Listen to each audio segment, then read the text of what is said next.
It's an exciting time to be a Chicago Bear. Definitely have some dogs. I'm looking forward to getting out there with them dogs. What about the 5 that you'll see on Sunday? I know those 5 guys can't block Khalil Mack. One word that just continues to keep coming up with Ryan and myself is the word obsession. Being obsessed. There's going to be accountability as well, and I think that's key. Obsessed. Barflies unite. Barflies arise. Obsessed. It's the Sunday Barfly Tailgate Show, and the Barflies are alive. Barflies unite. Obsessed. Barflies arise. Being obsessed. It's the Sunday Barfly Tailgate Show, and the Barflies are alive. It's game day, the Bears are ready to roll, and so are the guys. It's a show to get you wise, no lies. Educating Barflies. Realize that Bobby dropping bombs is the Double A be flipping burgers while the Diddy be wanting pot roast. First he's gone, now he's back, where does he go? And Nicki Minaj, who disappears like David Blaine on the show. Last but not least, Southwest Indiana's finest, calling all the angels, now he's calling Fiji Highness.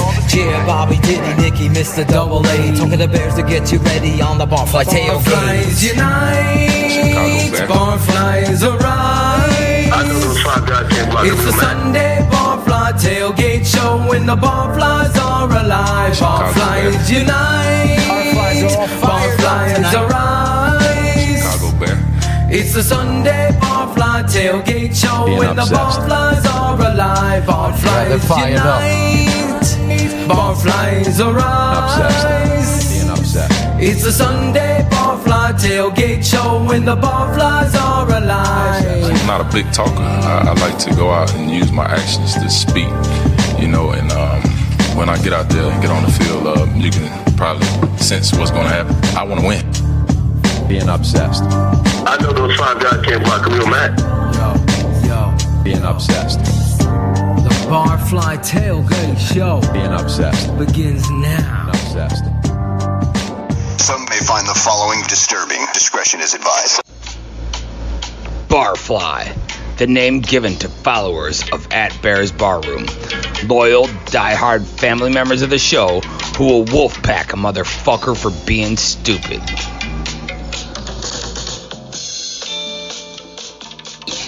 What's up, Barflies? The barroom's open, and we have what you need to get rid of that week-long hangover I'm sure all of us are suffering from after last Sunday night's game. This week we have another primetime game, though. The home opener for the Bears is the Seahawks will come into town and, try to get off to a 1-1 start for them. This morning we'll be bringing you interaction with Barflies. We have our boy Ryan Badgley, bringing you guys an all-new segment I think you're going to enjoy. We'll be interacting with the chat room and adding in your opinions and questions, so please feel free to fire away with any comments or questions.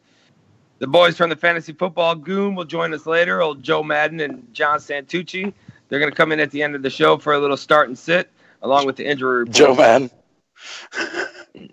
Is that what I said? Joe Madden? Joe Madden. We're just off the Cavs. Hey, either way, we got some big-ass guests coming in.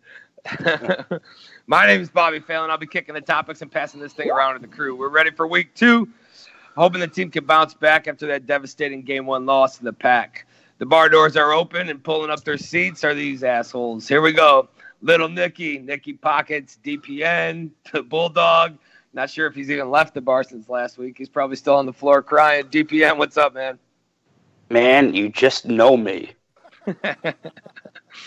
Then we got the Alpha. Hey, Ron. He's been putting in work this week running the Barfly Tailgate Twitter handle. Thanks, brother. That's @Fly Tailgate. Hey, how's things in the shot this morning? Yo, man, everything is good. Beautiful day. After we got that preseason game out of our way in Green Bay, it's really exciting to start week 1. You know what I mean? Let's get it. Yeah. Good start for week 1. Brian Quinn has entered the bar. He brings balance to the force. D-Diddy, what up, man? Still hurting from last Sunday, man. Hoping it gets better this week. Yeah, how about it?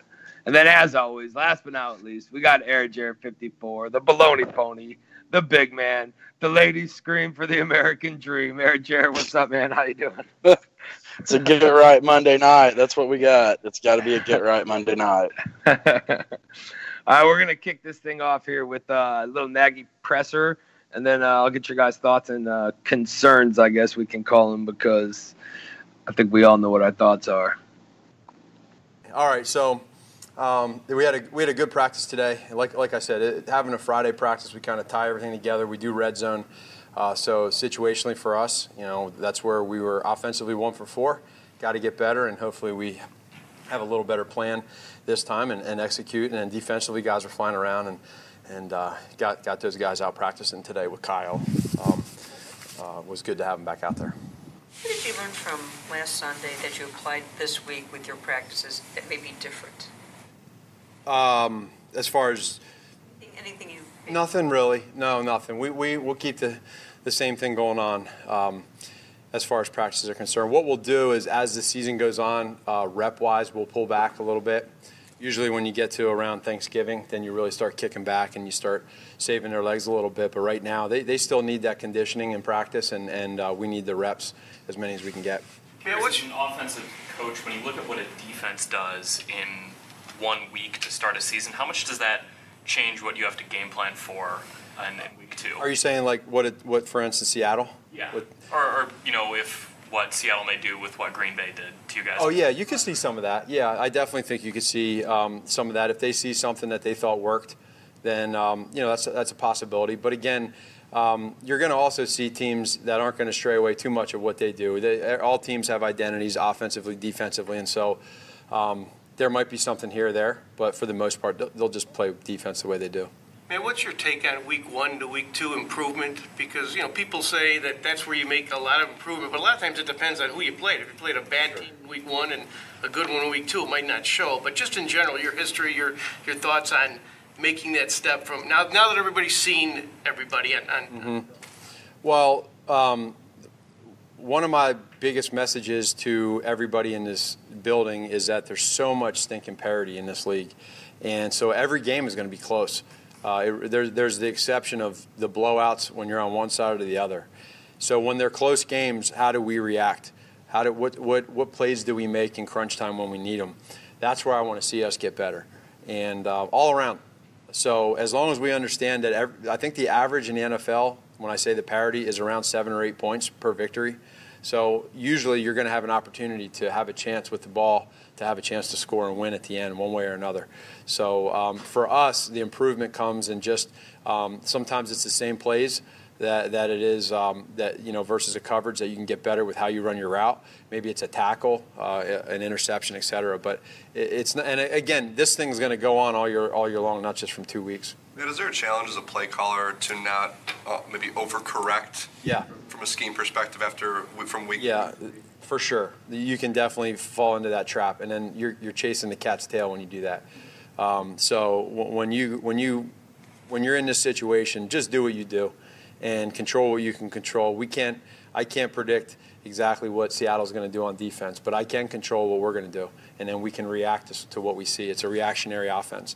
So.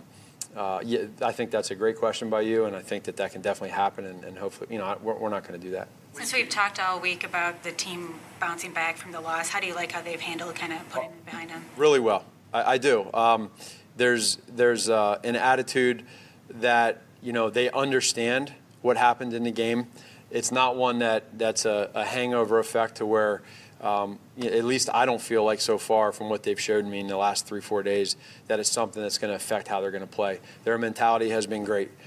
They have a positive energy going right now, and they understand that there's nothing they can do to change what happened week 1, but they can do everything in their power to help with the result in week 2. I'm sorry, is there a curiosity factor, though, from your standpoint about that mental toughness? Because, frankly, this team has a history of not being able to stand prosperity. Whenever they're favored, they usually did not play well. And so from your standpoint with regard to that, responding from one game and then going into a game where you're favored, are you curious about the mental toughness of your team? Yeah, that's a question. That's a valid question that we have, and we're gonna be tested with that and how we react to it. We have a young team, but we also have a team that has some veterans that understand how important it is to put things behind you and focus on what's ahead. And the whole favor, non-favor thing, whatever that is, we're just focusing on right now with just doing what we can do best and putting that thing behind and playing Chicago Bear football. When you watch the film from the first game, did you notice after Tariq's first couple of touches, he was kind of jumping into defenders at the end of the play. No. Along the sideline, it kind of went in. I was just curious, given his size, given his, is there a ideal window of snaps he should be taking? Are you cautious about keeping him out there too long, or? Really, with most of our guys, we'll have a little bit of an idea of how many snaps they should get, and it's more so playtime percentage than it is a number.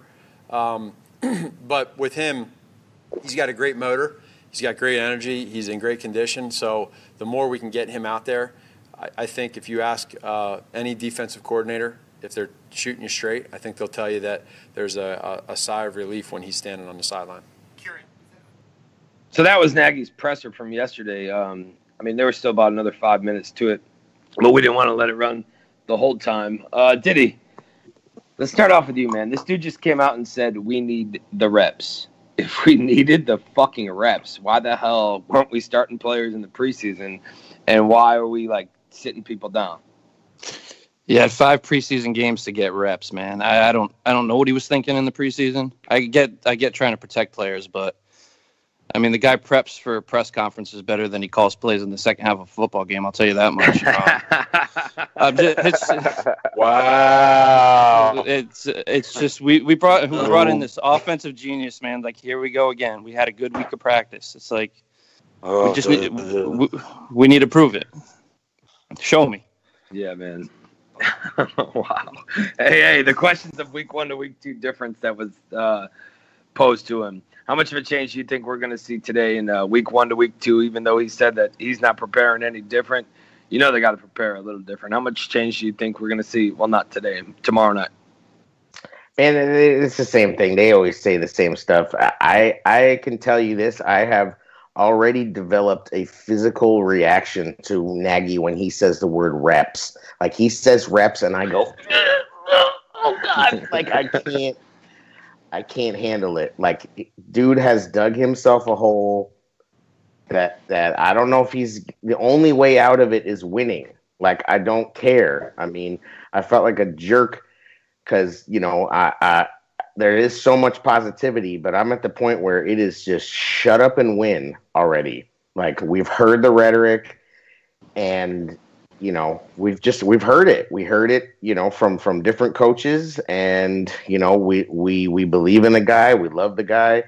You know what has to change this week? A W. What's that? Oh, yeah. I don't give a shit about anything else. A fucking W. Yeah, the final score. Yeah, you're right, though. He does. I mean, both of you guys kind of put it. He's got that gift of gab, I guess you want to call it, or whatever. But he's pretty good at deflecting questions, and I don't know. Hopefully, it's not another. I'm not even going to go down that yet. Jer, if you're going to sit your starters in week 3 of the preseason, man, don't you think you should, like, your pitcher should be clear and you should know what the hell, like, your game plan is, and not just have the first 18 plays scripted? You would think that would be a pretty good idea. I mean, they were good. The first 18 plays were awesome.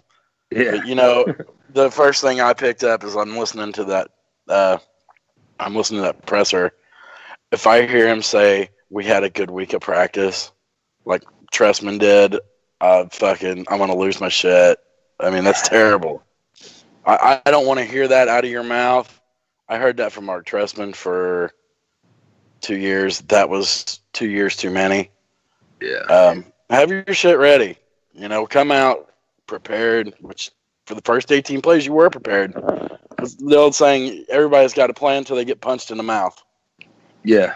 And that's exactly what happened. We got punched in the mouth, and we didn't have a plan for it. It's like, oh, well, what are we going to do? So, you know, we got to get right. I think this is a good get-right game Monday night. I think we can kind of right the ship and maybe just get it straight. You think this does anything? Like, say if we came out in week 1, Jerry, and we just straight destroyed the Packers, how much, like, actual confidence would be built into this team right now? Do you think it'd be a little cockiness and just, you know what I mean, just waiting to be upset? Oh, it would be the Kid Rock theory: long hair swinging, middle fingers in the air, because that's exactly what would be happening. Because I know that's how I was the first half. I'm sitting here watching the first half, and I'm like, this is the best thing ever. This is my team. This is my team. And then the second half happened. It's like, fuck, that's my team. But didn't you feel it? That's my Bears. Like, didn't you feel it happening? Like, I mean, I was just so stuck in the history of the Bears. Like, when that shit started, man, like, I'm like, oh, here we go again. And then my wife... I tweeted out the game. It's like, we need touchdowns. We don't need field goals. Yeah, and, there's nothing wrong with field goals. The wife texted me, and she's like, oh, it's such a good game. And I was like, quiet. Like, this doesn't look like it's going to end well. She's like, they're up by 17. I was like, yeah, let's just wait.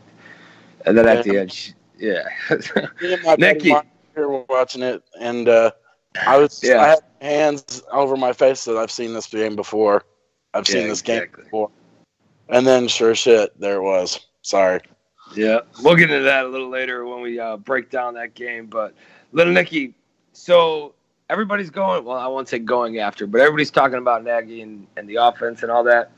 But we haven't really seen many stones thrown at Vic Fangio and any blame put on him for the second half woes. What's your concerns with the defense, and how much of this do you think should be on Vic? I think a lot of the defense, why are we not blitzing a quarterback with one leg? Like, that has to get better. Why is our secondary doing exactly what I said wasn't going to happen and giving up that big play to Randall Cobb? I screwed the pooch on that one, that's for sure. Well, I think that I'm not hearing a whole lot of Vic Fangio blame, though. And I'm curious, and I'm wondering, why is that? Does Vic Fangio get a pass just because he's normally a very good defensive coordinator, and we had a top 10 defense last year? Or does he get a pass because we had Khalil Mack had a good game and Akeem Hicks had a good game? Our secondary screwed us in that last half. I think we just came out completely flat, and it was very obviously the conditioning just wasn't there by then. And I don't know how the hell Aldo and Danny did that post-game show. I would not have been able to do it. I would have been just crying and sobbing uncontrollably. Oh, I know. Guys, think about this. What if Khalil Mack doesn't score that touchdown?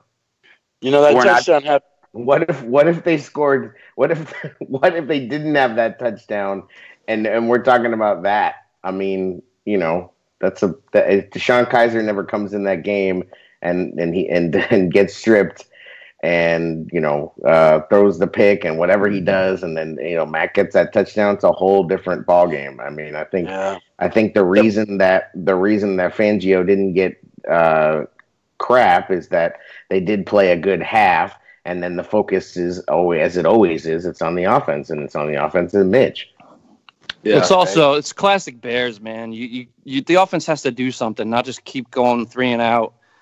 Defense was playing against a hurry up the whole second half. We don't have the depth to put up with that kind of pace. And that was one of my main concerns in the offseason.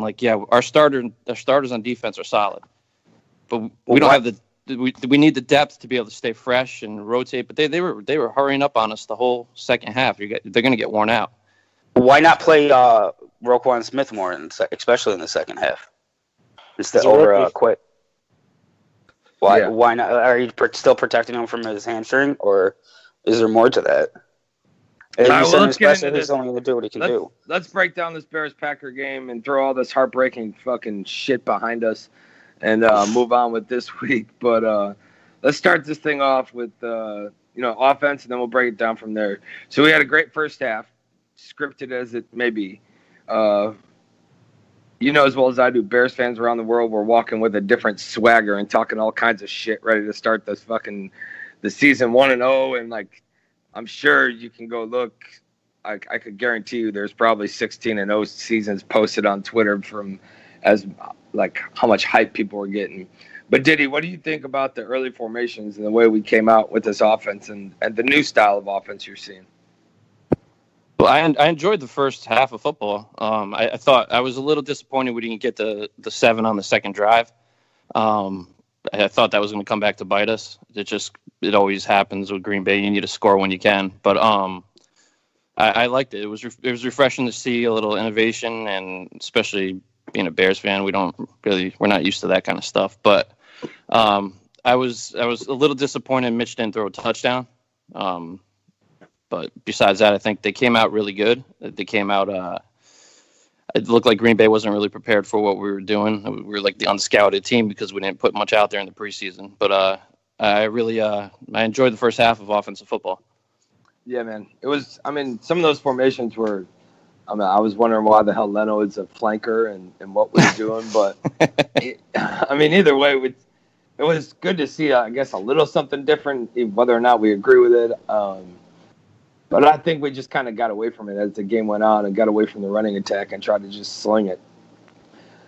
Hey, was there anything on the first half drives that really caught you off guard and, had you all smiling like the rest of us that were just straight eating up this offense? Yeah, I mean, I think, I think Mitch looked great. Something that definitely caught me off guard, I agree with you. I have no interest in Charles Leno split out wide. Yeah. You could keep that cute shit. I don't care about that. And then I think Mitch was doing what he's capable of. He was making throws, and he made a beautiful throw to Allen Robinson, a couple of them. And he looked like he was in rhythm and doing well. I feel like they were a little screen happy in the beginning. I mean, Nagy talked about them being screen happy in the second half, but I also think, they seemed a little screen happy, and it didn't seem like things were getting set up right. It seemed like, the offensive line wasn't ready, and then the running back was there, and then they throw the ball, and it wasn't, even though it worked, and there were times where it was like, oh my God, look at this offense. There were some moments where, if you look back on it, you say, okay, well, they're not really in sync here. It's complicated. It's a complicated offense. And, you could see why when the pressure was on, Mitch clearly got in his head and, things weren't exactly rolling, because I don't really know if he knows what their go-to plays are, Yeah. And so that's, it's like I was definitely hyped up, the first half for sure. But at the same time, you just want to see them score touchdowns and sustain it, and then get people involved. And for my money, they weren't running the ball enough either. So that's what I got. Yeah, and that's something that we said last week that we were scared that they were going to get into. A lot of dump passes, swings, and screens. I want to say in the second half, there was like eight passes for a total of 25 yards. But even in the first half, I know he went downfield to Gabriel on the one. He went downfield to Robinson on the other a couple times. But I don't think there was enough shots taken downfield. I think that piece needs to be opened up a little more. They start off with I don't know if we even ran any slant plays. I don't think there was any slants run. Everything was dropped to the outside. But we started off with a T formation. Yeah, I know. Ran it left. Cohen cuts that back. He's still running. If he runs that behind Howard. I'm telling you. I dig the T formation. You'll see it again. I guarantee you will see that formation again. Somebody said something. I don't know if it was Aldo or if it was Mike North. Why don't they just run it? And look what happens. I mean, you get 8 out of it. You've got the backs that you could do it. You had a perfect back in Ryan Nall to do it. Yeah, you would. Yeah, exactly. If you could run that T, take out a certain, let's say, lackluster or otherwise piece of shit fullback. Excuse me, Michael Burton? Are you talking about Michael Burton? Hey! Michael Yes, put the team on his back, Burton. AA is the president of the Michael Burton fan club. No. I am the vice president and treasurer. Draft Dr. Phil is the president. That is at full Phil Latosha. But yeah, I totally see us using that again and it being effective. Because we've got maulers up front. That's okay. I'm done talking about that because I'm just going to get pissed off. Third and one. That's quite all right. Fucking spread with 3. Oh my God. Chris Armstrong in the chat is bringing a deep thought right now, and she says, "Fuck M. Burton." I think that's an important deep thought, guys. And now deep thoughts. Yeah, Chris Armstrong. Fuck Mike Burton. M. Burton. That's a T-shirt. That is a T-shirt. Shortest deep thought segment ever, but most effective. So besides the formations in the running game, I thought Mitch kind of I think he needs some patience, man. I felt like we could have seen some patience in the pocket and progression on the receiver reads. Now I know a few of us have talked about this through Skype and that just the way that he reads the receivers or the way he goes through his progression. But Nicky, what do you think about Mitch?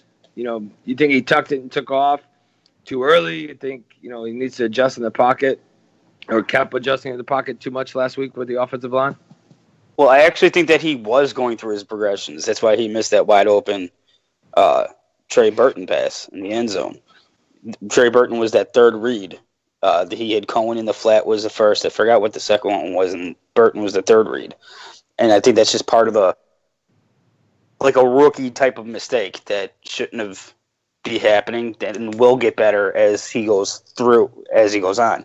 I did feel that he was going through his progressions, but he's not where he should be or where we all thought he would be at this point.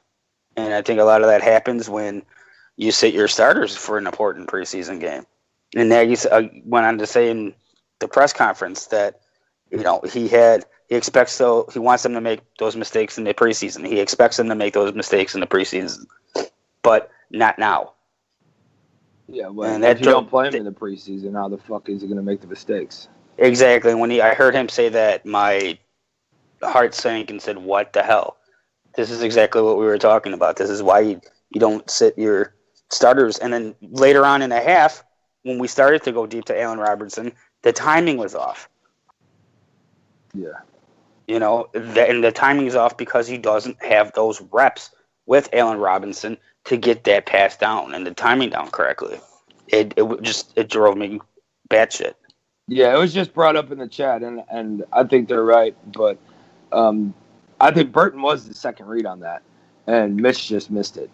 Okay. There's no way you don't go from the right sideline to the left sideline and then have your second read be the guy in the middle of the field. Now, when he explained in the press conference, he said Burton was a third. Yeah, but Mitch said he missed it. I mean, Nagy tried to bullshit and cover up for Mitch because he was first. But when Mitch came up and stopped doing his whole, robotic answer bullshit, and he finally, sounded like a human being and stopped saying, "Yeah, definitely. Yeah, definitely," which is like his go-to answer no matter what is said. Yeah, definitely. Like he finally said, "I missed it." And he's aware of the still picture, and it's like, yeah, man, we know. Like, you're not hiding. You're not actually not on social media. Don't get over yourself. He missed it. He plain flat out missed it. It was there, and he missed it, and he admitted it. And who cares what read it was? It was an open play on a football field, and he's a professional NFL quarterback, and professional NFL quarterbacks, whether they're Jay Cutler or Matt Barkley, make that play. Period. Whoa. Well, I don't know about Cutler. He's got a little color blindness. Like Aldo said in the chat room, why is your second read on the opposite side of the field? Your first read's Tariq Cohen on the right, and then your second read's on the complete opposite side of Gabriel. I mean, isn't in your vision? How are you not seeing, as you're scanning your reads, how are you not seeing Burton right there? Well, that's open? what we're saying. That's what we're saying. He saw him. He didn't pull the trigger. He said he saw him. He did not pull the trigger because he was thinking about getting a field goal, because he was playing it safe, because somewhere deep down in his brain is burnt in this John Fox crap. Nail it, AA. Get it. He drank the Kool-Aid on the aggressiveness, on the Nagy stuff, and said all the right things, but he's got muscle memory of John Fox and low gains, and and he got, he was, even though they were on the scripted plays and whatever, there was no aggression. He wasn't being aggressive.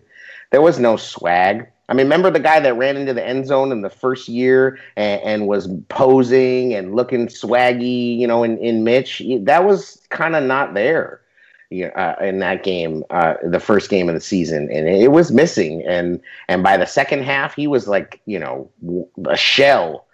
And so you already saw it. I mean, and he was trying to, you know, until he finally broke down and got real, he was trying to, you know, spin it. Oh, well, you know, we got 3 points and this, that, and the other and yada, yada, yada. Like, but then he'll say, well, you got to get touchdowns. And, you know, so he's all over the place. But at the end of the day, his muscle memory is conservative John Fox crap. And Nagy has to figure out how to break him of it. And the only way he's quote unquote aggressive is when he runs out of the pocket, which that needs to stop. Like, Mitch as a running quarterback needs to stop. Yeah, with you saying that, it brings up something else I wanted to talk about. So, Jer, with him, like, so we want him to be aggressive, right? Obviously, yes. How aggressive can you be when your coach comes out and says on a 3rd and 4, Deion Sims is your only read, like the only receiver out there, the only read, the only person he's passing to. I mean, he's still handcuffed this season. You can't give a quarterback one read and then say that he's not handcuffed. What do you think of the whole one read passes and the limitations that obviously are being set on Trubisky? That's a great question. You either believe in your guy or you don't. You believed enough to go up and get him. Ryan Pace did, to trade away picks to go up and get him. Yeah. So you either take the reins off and let that kid fly, or you might as well start Chase Daniel if that's your philosophy, because you're cutting off your nose to spite your face. You know what I'm saying? It's like, why would you even that formation? I'm sorry. There's two ways. There's two ways to look at that play. It's an overload and it's a oh shit play because the tight end leaks out the backside and it's supposed to be oh no, we didn't cover that guy. So there's two ways to look at it. One is that you trust your quarterback because you have called a play that there is no option for, supposedly. It's a cutesy tootsy. I'm fucking smarter than you. Look at me. I'm smart. I'm the smartest guy in the bar room. But there's a lot of that. I think you could say that about Ryan Pace. Ryan Pace loves to be the smartest guy in the room. That is his number one motivation, is to be the smartest guy in the room and be like, nobody thought of Tariq Cohen, did they? Nobody thought of Adam Shaheen, did they? Nobody thought of Mitchell Trubisky, did they? You know, he loves that shit. And Nagy is his boy on that, you know, so they just love to be all cute. And it's like, you know what? Shut up and beat the man in front of you and get 10 yards. Yeah, but you can't go out and acquire all these weapons in the offseason and then throw the fucking ball to the only option being Deion Sims on a 3rd and 4. That's just... The better question is, why is Deion Sims the only option at that point? That's what we're saying. That's the question. It's a design play. It's a design play to be like a... You know, to be like, oh shit, the defense is sleeping. You didn't cover the backside tight end. But yes, why that's the only option, I have no idea. Maybe they needed some more fucking practice and reps. What did Mitch do? What did Mitch do to earn Nagy's trust in the first half? I mean, it was all small stuff on the big. He missed Robinson in the end zone. He ran one in, but they were protecting him in the second half of the play calling. It's hard to trust. I don't know.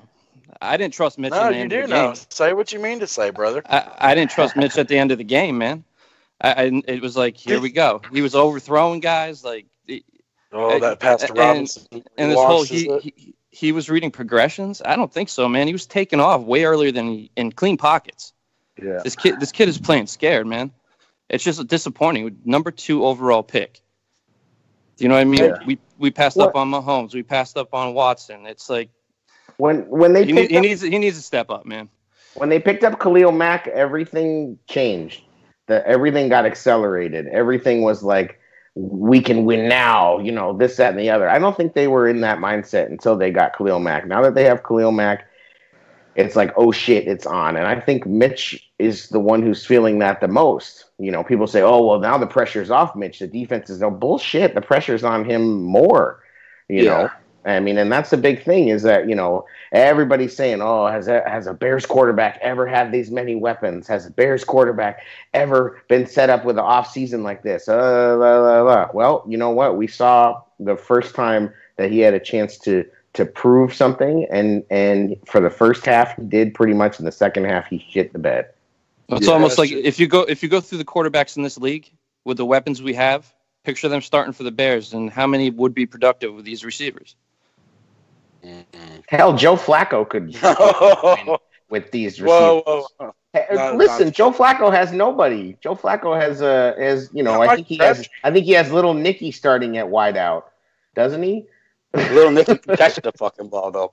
That's true. And it kind of caught me. And little Nicky, I don't know about you guys, but in the off season when Mitch said, "I'm gonna protect myself from any negative, you know, like social media," like it. Bullshit. Well, now starting to see this, it's like, is he too sensitive? Is this too much for him? That's true, and you know he's not. He clearly is on it. Okay, but don't you guys think that it could be associated a lot with the play calling and the lack of running the ball in the second half as well? Of course. I mean, one thing for sure is that Nagy scripted a great fucking first quarter, and Mitch came out, and we were all like, "Wow, look at this kid!" You know what I mean? Look at him go. But after that, and when the pressure comes on, and the plays aren't scripted anymore, it was just like a lot of confusion. Players quit. I know they talked about it on 100 Proof, but players quitting on routes. Backside's not blocking. You got Mitch scrambling all over the damn place. When, as you know, AA I think just said the pocket was clean. AA, do you see the same thing? Like towards the end of the game, and just start getting that gut feeling about, you know, 2013. Like here we go. Here's this fucking Packers comeback. Yeah. Yeah. I mean, I'll tell you what. I think Aldo said it on the post game. There is something that happens with Chicago Bears games. There is, I don't want to get too weird or like out there, but there is a weird like hive mind, group think, like collapse mentality where it just starts to happen and we all feel it. I mean, I don't know how to explain it. I'm sure other teams that have similar things happen to them know what I'm talking about, but there's just like a feeling. There's just a feeling, and you know, when Aaron Rodgers came out in that second half, and then the touchdown to Allison, I just you know, everybody just got in their stomach and just sat there and was just like, oh fuck, here we go, because we have seen this before, and then everything turned. Chris Collinsworth was you know, jacking Aaron Rodgers off with great reckless abandon. The refs swallowed their whistles. I mean, everything and everybody was ready for this comeback to happen, including Bears fans. We were just lying back and waiting for it, just waiting to take it, because we're so used to this feeling. And, you know, everybody's been upset and everybody's been feeling terrible, you know, but there's also a certain sense of numbness. Like, I just felt numb because we've seen it before. You know what I mean? Like, we have scar tissue built up for this. So, we definitely do, man. You know, so it wasn't like a throw my remote across the floor, like freak out. I just sat there and I knew what was coming. Aaron Rodgers was going to come in and just take what was his. And there was a tweet that somebody said, there are no Bears fans that are virgins because Aaron Rodgers has fucked us all. Dude, I think you're definitely right. And like, I thought about it when you were saying it. You know how we were saying in the preseason, and how Phil and his uncle had said, you got to get these guys calloused. We are a bunch of calloused fans that aren't expecting anything great and think that like eventually we're just gonna fucking blow it. Nicky, dude, the bottom dropped out. It dropped out for sure, and we were all left with something to be desired. You know, feeling that all that confidence was lost from the first half. How do you feel about the missed opportunities in the play calling throughout the game? Well, not good. There was just so many opportunities. So many opportunities that we missed, man. That's more heartbreaking than anything else. Like we were talking all of us were talking at halftime, and all of our energy was just so high up there, just so pumped up. We were all ready, like hell yeah, new Bears are back. This isn't your old man's Bears, And then we talked after the game, and it was like this. We sounded like dead AirJer. Like all of us collectively, it was. I didn't even talk to you guys. Remember, you guys called it. I'm like, I can't talk right you now. Couldn't, right? Like you just couldn't breathe. Like it was just, it was heartbreaking. But you know what? At the end of the day, I think it's a humbling loss. We were talking about it earlier about what would have happened if we were win. We'd have a chip on our shoulder, and maybe we'd come up flat against Seattle. It'd be the same thing. We win the games that we're supposed to win, or win the games that we're supposed to lose, but lose the games that we're supposed to win. Nicky, you drunk, man? I just saw what you put in the chat. You just said Mitch is better than Mahomes? Absolutely. Wow, bro. All right. I'm sorry. Wow. Go ahead. Ball on this. We will have a bar fight on this later for sure. I didn't hear no bell. Mahomes, bro. Yeah, dude, Mahomes just threw for almost more touchdowns than Mitch has thrown in his career in one game. Hey. Whatever. Hey. Wipe your ass with your Mahomes jersey, because I'm gonna give you some info here. Okay, who was Mahomes? Who was Mahomes' coaches last year? Did he play? He was able to sit behind Alex Smith, watch and learn. Who did Trubisky have to sit behind for a couple games? The fucking giraffe gaff. Okay, and then we have John blah blah blah Fox and no gain logins. Okay, tutelaging our tutelaging. We're making we need a violin drop. Just drop a violin in the back. That's not even a fair. You guys are all going to eat my shorts this season after you see the progress Trubisky's going to get. You guys had no faith. So, Diddy, I'm telling you right now, Trubisky's in for a ball-out season, and it's going to happen. We're all going to be. He's going to be fired up, especially after that loss in Green Bay. You watch the next time we play. It has to happen.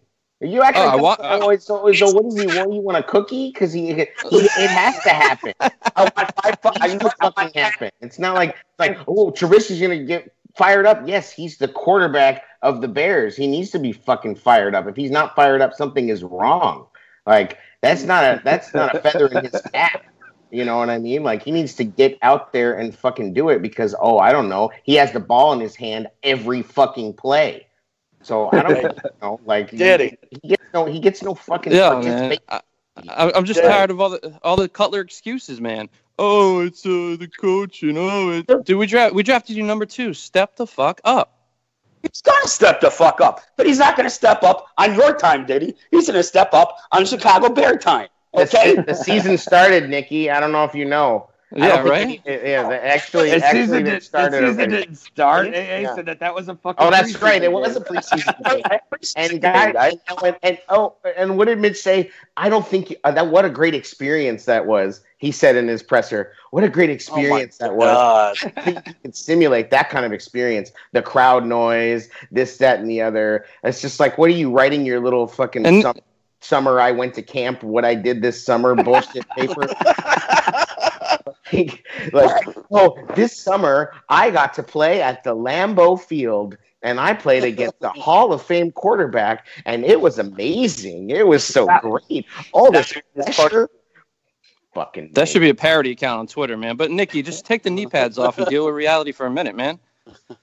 I'm dealing with reality. The reality is Trubisky's going to be better than Mahomes. You're a ball washer, Nicky. You're a thicker ball.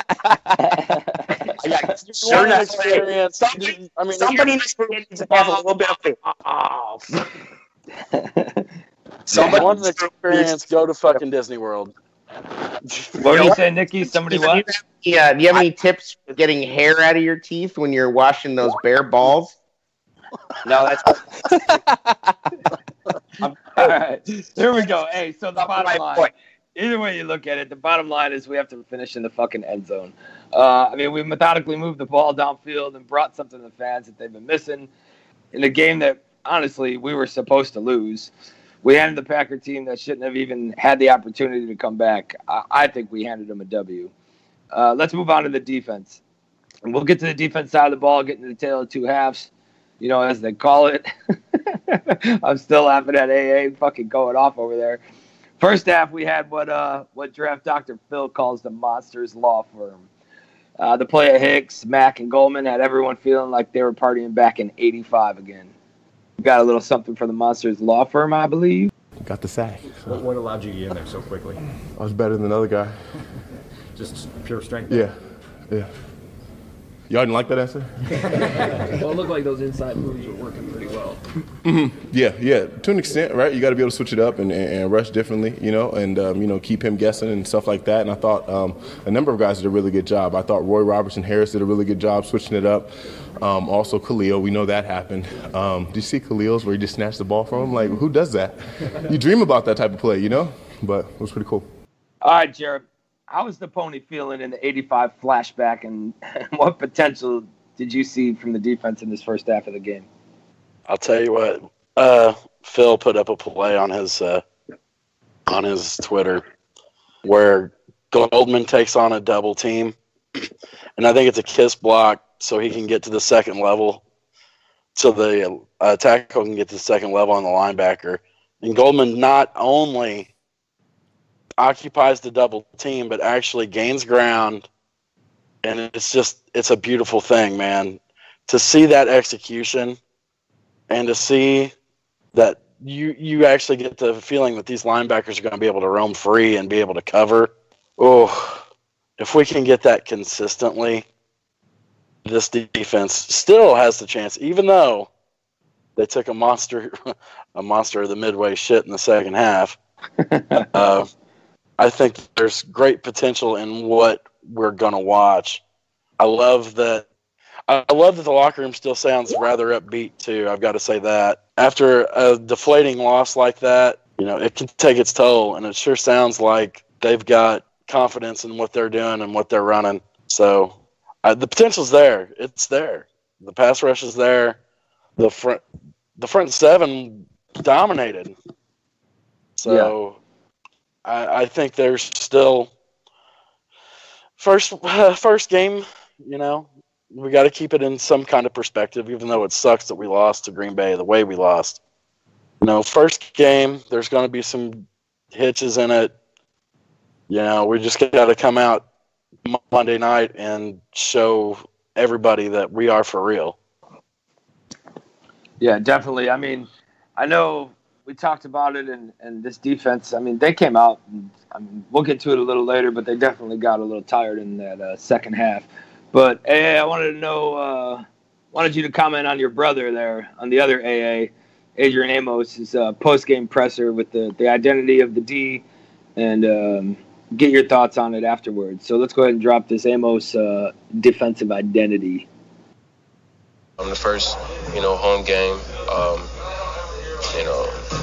I expect to, win every game. So I go into each game the same way. If we prepare, execute, let the chips fall where they may. Was the move with you guys as a defense after this loss different at all from previous close and late losses? No, you lose. It hurt when you lose, regardless of what game. Well, to me, a loss is a loss. So no matter how we lost or where we lost or whatever. I guess did the way that you guys played in the first half give you more confidence based off of that? No, we're pretty confident in ourselves if we, execute and play our techniques and it was maybe 2 or 3 breakdowns in the game or whatever that can cost you, but with Plaster, we got Plaster this week moving forward. So like I said, we just looking forward to Seattle and what they do. What do you think about their tight end in the game last week, the rookie? Oh yeah, they played pretty well. They had a great game. Running strong. He was running strong, broke a lot of tackles, and we just gotta make sure we stay on our guys and be sound in our coverages. The identity of this defense once you guys get everybody going full speed. don't know. You see it as, game by game by game. 1 or 2 games don't, really give you your identity. It's over the course of a season. You know what I'm saying? You look back and say, what was our identity? And not really, you can't really say that week to week, like I said. But as the season goes on, we'll figure out what we need to do. But we need to run to the ball, be sound tacklers, and just everything of a great defense. You need to just execute and everybody do their job. How much does the consistency of the defense kind of develop over the course of the season? Just like I said, assignment, technique, just stand on that. Everybody doing their job. If everybody do their job, we'll be all right. Hey, what's your thoughts there, man, on how the secondary did as a whole and the defense and their identity, as Adrian was talking about? Number one, I love Adrian Amos. That dude is a stalwart. He's not a stat getter. I'm gonna sound like Dr. Phil here, but that guy is. He played a really solid game. He was a sure tackler. He was in on a lot of plays. You know what? And I like what he said. I mean, I think, the media is constantly trying to write a story. Before Twitter and the the 10-second media cycle, it used to be, they were trying to write a story for Monday morning. Well, now they're trying to write a story in game right now, and they're constantly trying to define things. Well, the Bears defense is this Bears team is this. What does this last play mean for the Bears season? All this stuff. And it's like, the players can't think like that. And Adrian knows that. They cannot think that way, and they can't. I guarantee you that the players can't be thinking, oh my God, what a great first half. We are the 85 Bears. Now, of course, it's natural. And I think you heard Eddie Jackson come out and say some weird stuff about them being lazy in the second half, and which is ironic because Eddie Jackson was the one that didn't run his ass down the field after he dove on the Cobb play and almost made a great play, but then didn't make a great play. So, I think overall the secondary outside of Amos and Bryce Callahan, who I know had some coverage issues, which was talked about on some of the other Bears Barroom shows, that guy was in on a lot of plays. Bryce Callahan played with a ton of effort and consistency. I thought Amos played with a ton of effort. Amukamara was trash. Amukamara got exposed by the Prince and the Pony. Yeah, the Prince and the Pony is out. The pony is riding, but the Prince is done. And Eddie Jackson, was up and down, but at the end of the day, he gave up that big play. You could say what you want. Obviously, Kyle Fuller dropped the ball that could have turned the game. But I like Amos, man. At the end of the day, it's about doing your job. And I think Hicks said the same thing. They asked him about, how did you get the sack? And he's like, I beat my man. That's what this is about. It's not about scheme. It's about hat on hat, guy in front of you, do your job, like Belichick says, and beat your man. No matter what, whatever play is going on, you need to fucking beat the man in front of you. And I don't care what the play is, whether it's T formation or it's some kind of crazy, Air Coryell bullshit.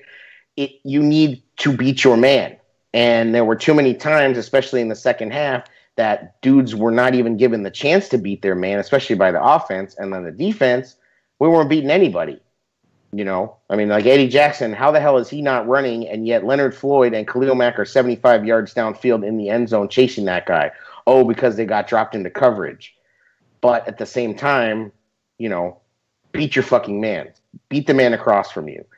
And I think Amos gets it, and I think some of these guys get it, but I think a lot of these guys are also maybe drinking the Kool-Aid and trying to make highlight plays because Swaggy Nagy has him thinking, oh, this play's so sick. This is the sickest play. Look at this. Look at all this motion. Look at this. We got Charles Leno split out. We got, this, that, and the other. And it's like, maybe just run a play and play some smash mouth football.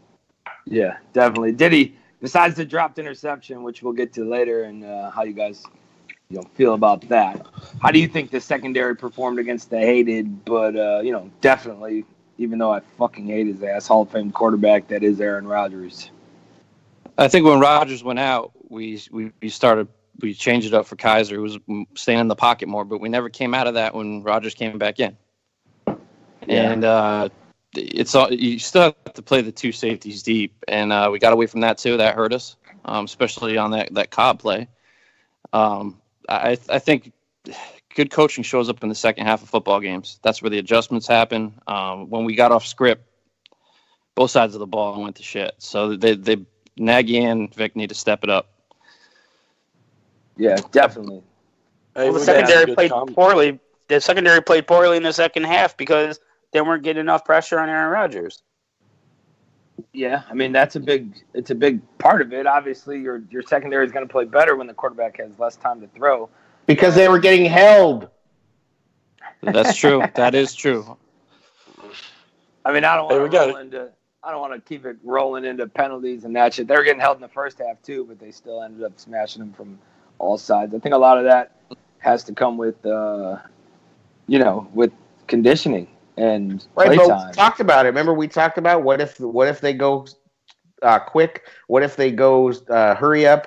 What if they go spread and hurry up? I mean, will that neutralize the pass rush? Well, it sure as hell did, and yet they didn't come up on the receivers. They let the receivers get a free release, and Rodgers dinked and dunked it, and what do you know? We didn't make tackles because we're tired. And even Mitch said, I got to think about getting completions. I can't think of getting the big play. I'm like, motherfucker, you weren't thinking about getting the big play. I don't know what you were thinking about. Wasn't getting the big play. He's seriously sitting there going like, boy, I wish we were running that offense and Aaron Rodgers. That'd be pretty sweet. Yeah. And I hate soft football when you have the lead, man. A lot of teams, they just put their foot on the brakes, kind of chill out, and you end up getting smacked. Yeah, if you're in the chat room right now, if you're out in the chat room right now, give us a little. Let us know your thoughts of the defense in the second half and what's going on. And we've got some comments here already from Jeremy Plachzinski. I'm going to butcher that name. So the defense got tired because they stopped moving the ball on offense, and the defense couldn't rest. He goes on to say that the defense always takes a shit for giving up plays when they are gassed, but if the offense does their job and keeps the defense off the field, maybe they could dominate for two halves. Complimentary football. There's an idea. Lots of concepts. Chris Armstrong, the offense had six plus minute drive, and the D came out and gave up a 75-yard TD. That's on the D. That is true. Let's see what else we got here. And when they gave up the Geronimo Allison play, they flipped the field, and the third quarter ended, and then they everybody was asleep, and there you go. They go right down the field. I mean, and Kyle Fuller did his best, but at the end of the day, he got beat by Geronimo Allison and a great play. I think the defense is going to recover. I have more faith in the defense turning things around, though, because we have players like Mac, and guys like that are infectious. We need that guy on offense to turn things around. I mean, for me, this game wasn't as much on the secondary as it was the linebacking core.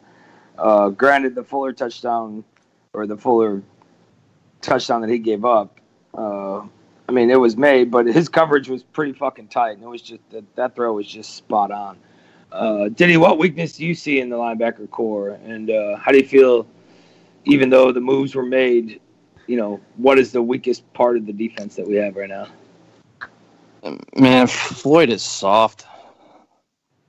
You talking about the linebacking core? Yeah, he is so soft. Like you have Khalil Mack on the other side of you, getting all that attention, and you just another guy that we drafted in the first round, and where are you at, Leonard Floyd?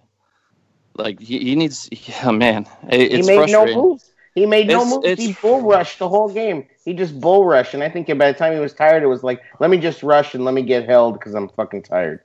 Yeah, man. We expect so much out of him, and it's like he kind of. You remember Mark Anderson? He'd show flashes, and he should be great, and it just never happened. I really hope Leonard Floyd steps up. We need that. We need to get pressure on the quarterback. Can't just come from Mac. He's going to get a lot of attention. So I think Trevathan's going to be all right. I think Roquan more. I think once he gets going more, he's going to be fine. I just think the weakest link is Floyd out of our linebackers. Yeah, I think so too. And I know we got a drop for it that we'll throw in here in a second, but I thought it was weird that they were talking to Floyd about his playing and all that, and he starts talking about the club. The club don't affect your fucking legs. You know what I'm saying? Like, get your ass in the backfield. He's like, well, the club's a little big and this and that. It's not tied around your fucking kneecaps. Like, get your ass in the backfield. Bro, we're playing. I swing a big club too. We're playing against a player with one hand. Knock that bullshit off. We're about to do that again this week, so let's not talk about that. All right, let's drop Vic's comments in here about Floyd and his fucking club. With Leonard, did you get a sense that he was limited by that club at all, or is that getting in his way? Oh, for sure. I mean, there's no way around it. You know, try and type on your computers there with one hand instead of two. I mean, you got your head in the sand if you don't think that affects a guy's play, one hand. Well, right, so would that be a reason maybe, I mean, you want him on the field, but would he maybe have his snaps limited a little bit? Because, Yeah, sorry, Vic. I think I definitely have my head in the sand that your fucking linebacker's club somehow affects him getting penetration into the fucking backfield. I mean, you put a weapon on his hand. Yeah. I mean, he's got a weapon on his hand. Start fucking smacking bitches upside the fucking head and get in the backfield. Make a swing move with the club. I mean, ask Jason Pierre-Paul about playing with a messed up hand. Didn't seem to slow him down. Yeah, I mean, fucking three fingers. Sorry, is he putting his hand in the dirt? I mean, is that what's happening? No, he's not. Like, he's not. It's not like he's Derek Thomas out there, you know, with his hand in the dirt. You know, I mean, this guy Floyd. I mean, you know, I'm going to echo what Diddy said. I mean, he's got to prove something. Everybody wants to call him Javon Curse and this, that, and the other. Dude is looking like, you know, Javon Cursed. Right. Hey, Bobby, snowflakes, man. Break out the shovel. You know what I'm saying? Out the shovel for get some snowflakes. shovels. Hey, once the snow comes, once this first snowfall, we're coming at you with those fucking shovels. I'll tell you that. Hey, Kwiatkowski, we gotta get on him. Oh, we will here in a he second. was running in sand. All right, yeah. I'll No, I mean you can hit it now if you want. I don't mind either way. But that motherfucker shouldn't have been on the field. There, I said it.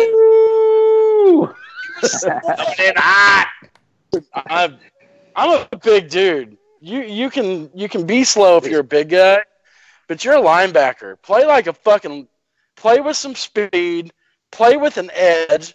Quit fucking around, and for the love of God, move your feet.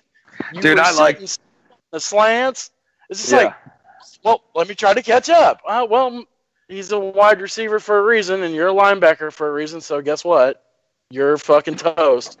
You know, and we're talking about the corners earlier.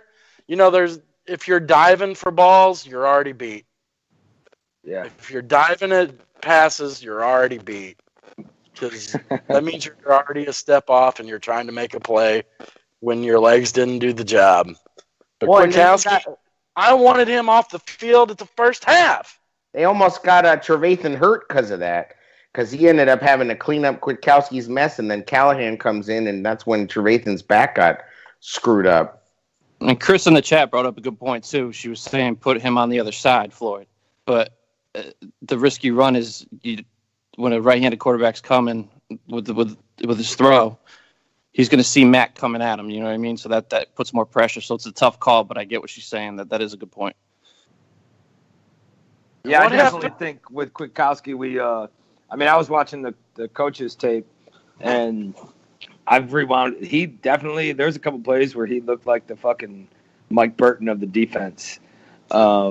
He's playing. Come back! Yeah, they're in zone. You know, he's lost. Dude, they're in zone coverage, and he literally spins around 3 times, looking for the fucking closest man to him, and obviously gets beat. But then again, man, they should just call him Roquan's holdout. Because if that Roquan holdout never happens, Kwiatkowski is not on the field. Period. If Roquan plays all preseason or whatever how the hell they allow him. Kwiatkowski is not on the field. That's it. Who's Kwiatkowski? Exactly. Who the hell is Kwiatkowski? Yeah, before we get into Roquan, we got another drop here with Vic's thoughts on Roquan's hammy. So let's go ahead and throw that in. And then, Nicky, I'm coming at you with some Roquan questions. Yay! I have confidence in him, as far as being able to know what to do. The thing that gets lost with all these players is he was here in all the OTAs and the mini camps. I don't know, I think it's 14 or 16 practices. He did a good job learning our system in that time, and then when he eventually got back. His situation was different than Khalil's last week in that he was still nursing an injury. Khalil was just fighting newness and not playing. So we were a little cautious on that. I don't know. I mean, Vic, I'm just not agreeing with Vic today. Nicky, Roquan comes in for 8 plays. I think it was 8 plays. Gets his first NFL sack on the first play that he's in on the fucking field and records 3 tackles throughout the game. And that's it. I mean, they're just like stashing him on the sidelines. What's it going to take for this man and play their fucking rookies, man, and know their own weaknesses? See Quit get fucking pulled apart and just take him out, grab him by the face mask, tell him that he's not fucking doing it, and throw Roquan in there. Another loss. You know what I mean? It's going to be another loss. Then that's how they learn the lesson. And you know what? One of the things that Fangio said was things get lost with that Roquan was at the OTAs and everything. No, you know what, Vic? I'm actually on your side, Bobby. I'm not really agreeing with Vic today. Things get lost when you hold out as a rookie. That's when things get lost. I think that may still have a lot lingering to do with it. I'm sure he knows the playbook well because he's had it the whole entire offseason. Well, let's not say that because he lost it. He got his. Oh shit! Yeah, things that were lost. Good point. Can I just this say is the lost segment. You know what I mean? Can I just say that I'm fucking tired of hamstring injuries? Like, get the fuck out of here with hamstring injuries. We got a new training staff though. We're good. That should be it's all good. That should be an injury that we never hear about because you know why you hear about a hamstring injury is because the player says something. Nobody looks at the guy and goes, "Oh, it looks like his hamstring is hurt." Hamstring is some soft ass Alshon Jeffrey soft tissue bullshit injury. Tell me about the time that Mike Singletary had a hamstring injury. Did anybody on the Bears when they were actually good even have hamstrings? Did we ever even fucking hear about hamstrings at all? Player conditioning and the way that they training AA, it's completely different. I mean, I don't care. It's bullshit. I'm tired of this hamstring shit. It's you ever pull a hamstring, bro? That shit's real, man. It's real, but it's obviously a huge ligament. But what I'm saying is that these guys don't play. They're not tough. They're not tough anymore. And those type of injuries are exactly what's going on, with that. And I just, it's like ask Aaron Rodgers how his leg felt. Didn't feel too good, did it? Like. Fucking tape it up and get out there. Yeah, you can't tell me Aaron Rodgers wasn't drugged up in that second half, though. That interview after the game, man. Sure he was. I didn't know, did he? And I wanted 2 of whatever he had. He wanted to win. He made $140 million, and he should be fucking drugged up and get out there and win the damn game. Yeah, I want to see Quan out there more, too, man. I just think that you got to kind of trust the doctors and the training staff. I don't know if he's still banged up. If he's still that hammy's still bothering him. I don't trust any doctors or training staffs that are currently employed in the Chicagoland area. Period. We're in trouble. I think AirJer, your CBA. AirJer, you kind of let me down though, man. Definitely let me down. I was waiting for the Roquan Now hashtag to come out. Oh, that's coming. And you just fucking, you didn't fire away, man. Now, what do you think, AirJer? Is this dude starting the next game? Are we done with Quit? Is Roquan starting the next game? And are you starting the fucking movement or what? I'm going to just say this right now. Quit will probably get the first snap. After that, I don't want to see him. I think the Roquan Now hashtag will be fired up really quickly. Kid's fast. He plays with like his hair's on fire. It's time. it's just time. No more excuses. No more excuses for this whatever this is. I mean, it's time. The kid's ready. He's either ready or he's not, and I'd rather him get his lumps in the start as a starter than for him to sit behind a guy that's just a liability. They knew they needed him. That's why they drafted him number 8 overall. If they didn't need him, maybe they would have gotten a guard, right, Aldo? Let's not go there. I could fill an hour with that, man. Here we go. No, we're not going there. We're not going there, man. Hey, but 100%, he's every aspect. He is definitely better than fucking Kwiatkowski. Pass coverage, closing on the ball. There's a couple plays there where he comes from like 12 yards away and makes a tackle. Definitely better than Quip. But Danny Trevathan got burnt up on a drag route too. He had the coverage of the man underneath, and he got fucking toasted. Have you guys ever seen a Pace first round pick come in first play and have that kind of impact though? I think he actually hit on Roquan. Well, I mean, Pace's first round picks they haven't even fucking played. I'm just saying, look at that impact. First play he ever played in the NFL, boom, sack. Right. Well, and this is the first Pace first round pick that everybody was like, yes, that is the pick. You make that pick. I didn't hear anybody say that Roquan was not a good pick. Kevin White, there was question marks. He had an injury history. Leonard Floyd, body type, this, that, and the other. Mitch, I mean, the list goes on and on, about first-round pick question marks. Roquan was a no-doubter. I mean, I think only Aldo Gandia had a problem. Everybody else was good. I'm taking shots. No, absolutely. I honestly think we drafted Derek Brooks 2.0, to be honest. Roquan's a beast. Yeah. I like that analogy, Diddy.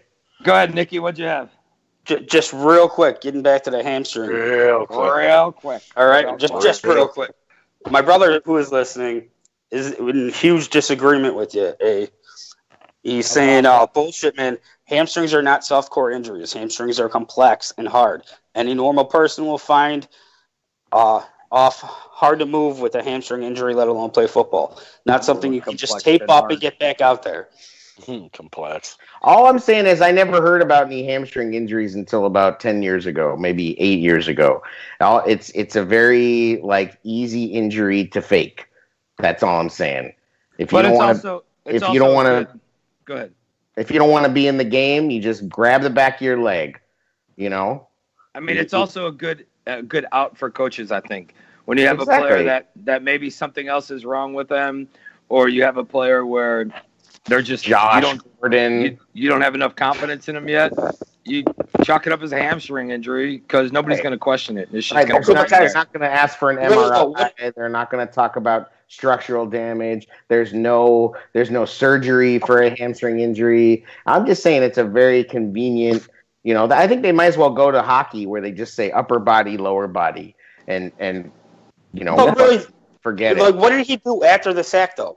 What did he do after that in the 8 plays? He went to the sideline and got a drink of water and didn't come in for fucking 10 plays. Right, he was eating orange. What did he do when he was on the field after that, though? Boom. What did he do when he was on the field after that? Who? After the sack? Roquan? Yeah. I don't know. What did he do? Answer the question. I don't know. Huh? What did he do? I don't know. He ate orange slices and waited for his mom to pick him up in the Volvo, I guess.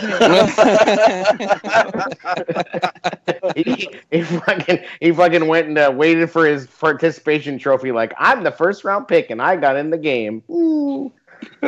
Hey, but this hamstring injury and the overall defense, I mean, this game, I think, was lost on conditioning. The guys weren't ready to play a full game, obviously. Totally.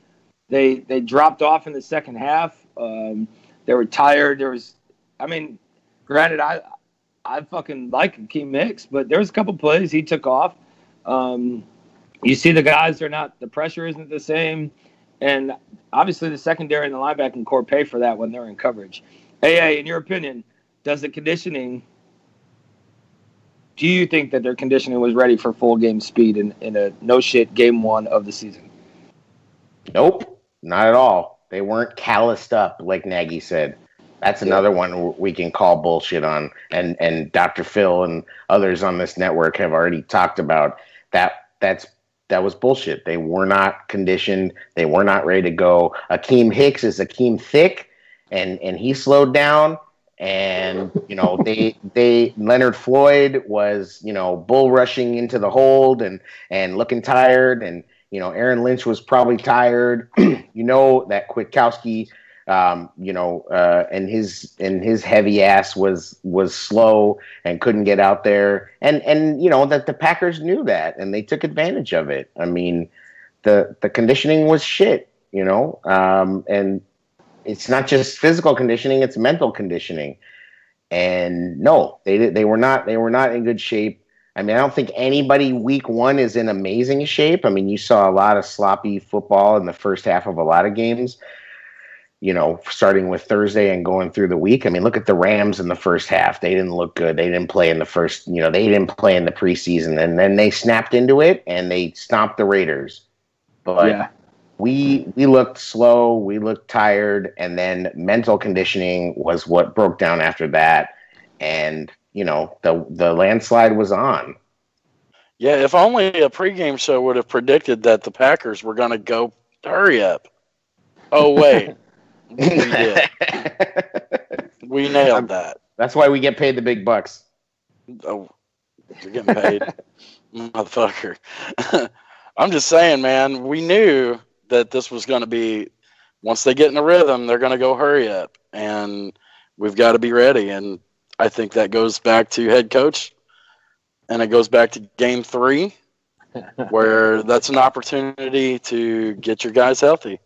Jeremy Placzynski also brings it. He thinks that it was bullshit that the game was lost because Swaggy Nagy stopped running the football. And I agree. It's complimentary football. Yeah, we need to grab his big-ass Denny's menu and cut about 75% off of it. Yo, hey, are you a fucking spokesman for Denny's or what, man? No shit. Right. Always talking about Denny's, man. The Denny's Blue Chew over there. The fucking Grand Slam breakfast champion and shit. That's right. the moon's over my hammy string. This asshole has his own restaurant. This asshole has his own restaurant, and he's shouting out Denny's. That big fucking everybody gave Andy Reid crap about his big menu, and Nagy got his big menu too. And there's looks like there's a bunch of crap on it. Cut it down. Yeah. Damn. All right, hey Nicky. So I know there was a quote from the Nagy presser that you wanted to talk about. Why don't you go ahead and let the Barflies know and call the. I mean, I'm just gonna call it what it is. The flip-flopping of Coach Nagy. Go ahead and call it out, man. It's on you. We brought it up earlier when he was talking about how the turnovers and stuff didn't really matter to him in the preseason. He expects that, but now he doesn't expect that because it's regular season. But then why are you sitting your guys in a very important preseason game? So he's essentially saying he didn't want to give them the reps because he was afraid of injury, but they need the reps. Yeah. So you the only way to get reps is to play your players. And he's talking about in preseason how they're having over 2,000 reps for their starters, but yet they came out flat in that second half. They just looked at it. Is it a conditioning thing or is it a rep thing? Or is it both? I think you can't. Good. I think it's a mental thing. I think the moment was too big. The moment was too big. They did not seize the moment that they had. And I think it was too much. They just got ahead of themselves, I think. We were up 17-0 at halftime. Pretty much they just kicked it on cruise control. And then all of a sudden, the shit that we thought wasn't going to happen happened. But nobody should feel comfortable with a 17-point lead while Aaron Rodgers is still breathing. Like, nobody. And there were all these Bears fans on Twitter like, oh, I hope he comes back in so they have no excuses. No, bullshit. I hope Aaron Rodgers is in a coma. Like, from a football standpoint. You know what I mean? I don't want to see that guy ever throw another pass in a Packers uniform. It was like, we want to beat him fair and square. Screw that. I don't want to I don't want to ever see him play again. Dude, we just had We just had a pretty good comment in the chat, I think, where I want to see what you guys think about it. But Julius Agers says, let's face it, Flies, Nagy will have his training wheels on and a pacifier in his mouth for the next 2 years. Hey, let's start with you, man. Or no, let's go with Diddy. Diddy, you start. Yeah. What do you think? Diddy. I hope not, man. I get what he's saying, but we need something out of this guy. This was supposed to be the balance between like a Trestman, where he's not just an offensive guru. I mean, Andy Reid said he's the best assistant he's ever had. We were hyped up to think this guy was going to come in and be this McVay type guy, and man, that comment hurt, bro. I know. Does he even get 2 years?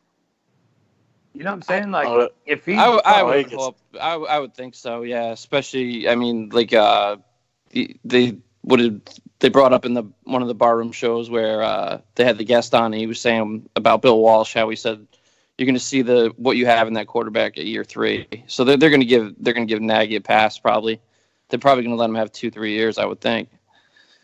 Yeah. I think it's going to get better, man. I'm just hoping Mitch is the guy, man. I really am. I wonder. Go ahead. I'm the bear ball washer of the group, right? So when Nagy and Mitch go to take us to the promised land, you guys will be washing my balls. That's all I'm saying. No. Just so we've got this clear and it's on tape, we will never wash your balls, Nicky. I don't care. No, there's not enough hazmat team to get to your ball sack. You would be so lucky too.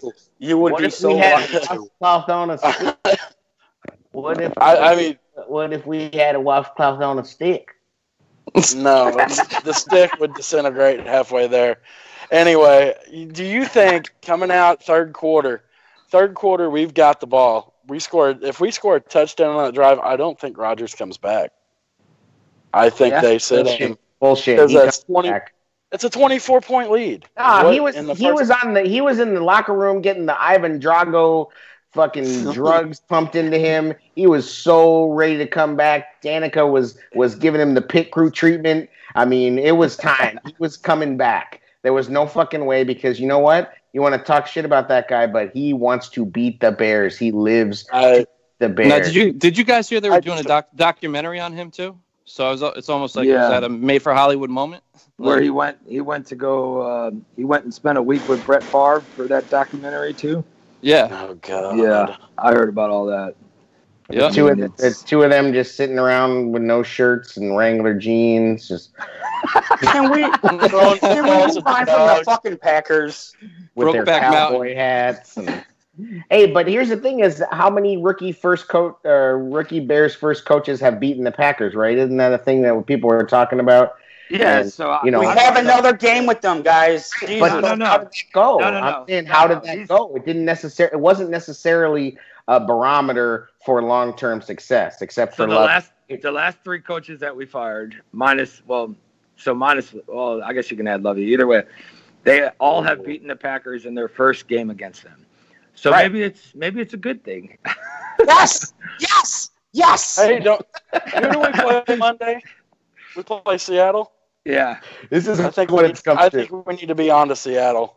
Yeah. We can get on to Seattle. All I know about Nagy is that everybody loves how much he talks and how open he is, but that shit is going to come back to bite him. There is a reason why successful coaches don't say a bunch of shit, because it will come back and people like us and the media will use it against him, and it's already happening. Just like your shitty ass Trubisky takes, they're gonna come back and bite you in the ass. I like that take. Dude, I like that let's take. Let's wrap up this Packer thing, but hey, I want to get this whole media thing down real quick. So, like you were just talking about, so the media hype this whole week was obviously about how fucking great and water walker that Aaron Rodgers is. Mm-hmm. Does any of this happen if Fuller picks that fucking ball?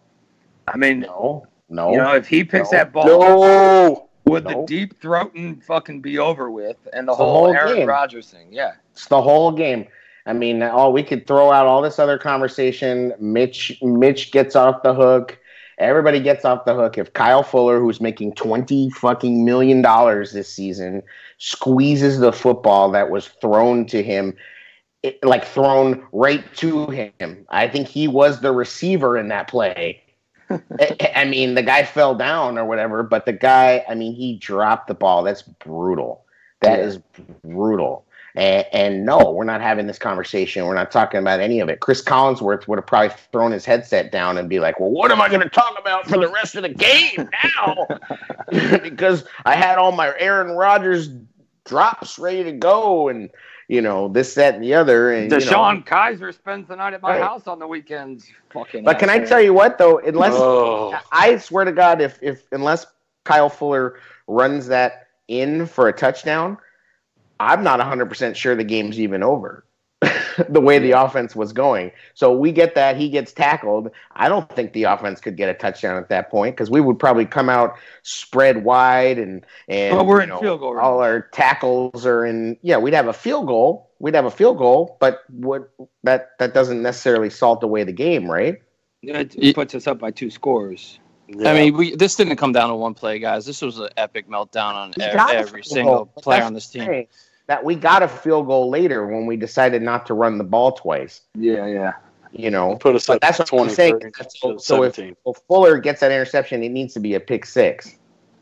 But at the same time, I mean, that's obviously a huge play. We could throw out all the other discussions about everything else, and at the end of the day, that's a huge. It's huge. All right, all that I have to say about them is the fucking grand old fuck the Packers. We've all been fans for too long to be comfortable in the game when we know that Aaron Rodgers' effect would come back to haunt us again. I'm going to let D-Diddy go in on this real quick, but before I do, I want to know how you guys feel in the chat. Is it more important to you to make the playoffs or to beat the Packers? Let us know what you got in the chat. AA, can you collect those up? Because we all had this discussion with Diddy the other night, and I want Diddy, I want you to go ahead and kick your thoughts. What's more important, the playoffs or beating the Packers? All right, that discussion, I was a little emotional after that loss. All right, I'm not gonna lie, but man, my whole thought process here is Lovey came in and said we're gonna beat Green Bay. That was his opening presser. When we build this team to beat Green Bay, it's a good team. That's the. I don't want to give them any credit because I fucking hate them, but that's the standard. When our goal is to beat Green Bay and we build to beat Green Bay, Lovey had a lot of consistency. I know he didn't win the big one, but as far as coaches go for the length of time, he was one of the best in our franchise history. And the focus was Green Bay. I'd rather make the playoffs than, of course, but if you make the playoffs without beating Green Bay, what are you going to do in the playoffs? Yeah. I mean, the Super Bowl run, we didn't beat Green Bay. And, I mean, we beat them the first game, I think. We didn't beat them the second game. We whooped their ass that one game, though. But nobody talks about about us losing to the Packers that year. You know what I'm saying? Oh, I thought you were talking about losing out. No. Splitting? Yeah, well, we split that year. The chat room definitely liked that question. We got people on the playoff side: Braggs, 85 Bears, Nate Giovanone, Chris, Make them say, Chris is Chris is on the side of the playoffs. Badge wants both. I think that's fair. Bears I like fan that for badge. life. Bears fan for life says beat the Packers. Zim says Bears could go 2-14 if both those wins were against Green Bay. That'd be a successful season. Jeremy Plachinsky says this year. I remember hearing that before. Beat the Packers. What else? Yeah, that's all I got. But it's funny. I mean, it is very it is like a Ohio State, Michigan type of a thing, right? I mean, I guess we're comparing it to and personally, I think it's overblown. But I mean, I know that I'm probably wrong, but I just think that it doesn't need to be more than one game. I mean, at the end of the day, it's a division game. It's definitely huge. You play these guys 2 times every year, but I think you can't go into a shell if you don't beat them. I mean, right, and that was the there. That was a fanatical fan in me, man. What I was saying back in our conversation was I'd rather beat the Packers twice, go 2-14 than 8-8. I was pissed off though, but that's how much that game's important to us, man. That's the freaking Green Bay Packers. We need to whoop their ass. Like that's our rivalry. That's your exactly. That's your fucking rival. You go out there and you want to handle their shit. Yep. Fuck them. Fuck them. You know what? That's what this is all about. You think they cared about smacking Jim McMahon around fucking 5 seconds after the play was over? Cost us another Super Bowl? No. Fuck the Packers. Beat them first. With one comes the other. You beat the Packers, the playoffs come. That's the way it is. One leads to the other. That's the path. Period. That's true. I don't think have there been any seasons where we went 2-0 against the Packers and didn't make the playoffs? I don't think that's happened. I think we've beat. There was a game, if I'm not mistaken, with McNown and Robinson where they blew up, but I don't think we swept them that year. I had to do a horrible thing. I went back and looked at the 2010 NFC Championship. I was just looking at it on Football Reference. Fucking Caleb Haney. Oh, my God. I hate to sound like Bill Belichick here, but on to Seattle. Yeah, on to Seattle, right? I saw some Seahawks fans downtown last night. I was like, really? Okay. Yeah, don't worry. They'll have a different jersey on next week. Man, imagine we did the show after the game. Oh, God. I'm just saying, it still hurts. It still hurts, man. Diddy calls me. It stings. All right, enough about the Pack. Let's get into these Sea Chickens and talk a little something about the Seahawks. So, Seahawks lost last week to the Broncos in a close matchup. The stat line really doesn't do the game any justice. I rewatched the game a couple times, just parts of it here and there. Not sure if you guys watched, the upcoming week's opponent to try to decipher, what we should do in that.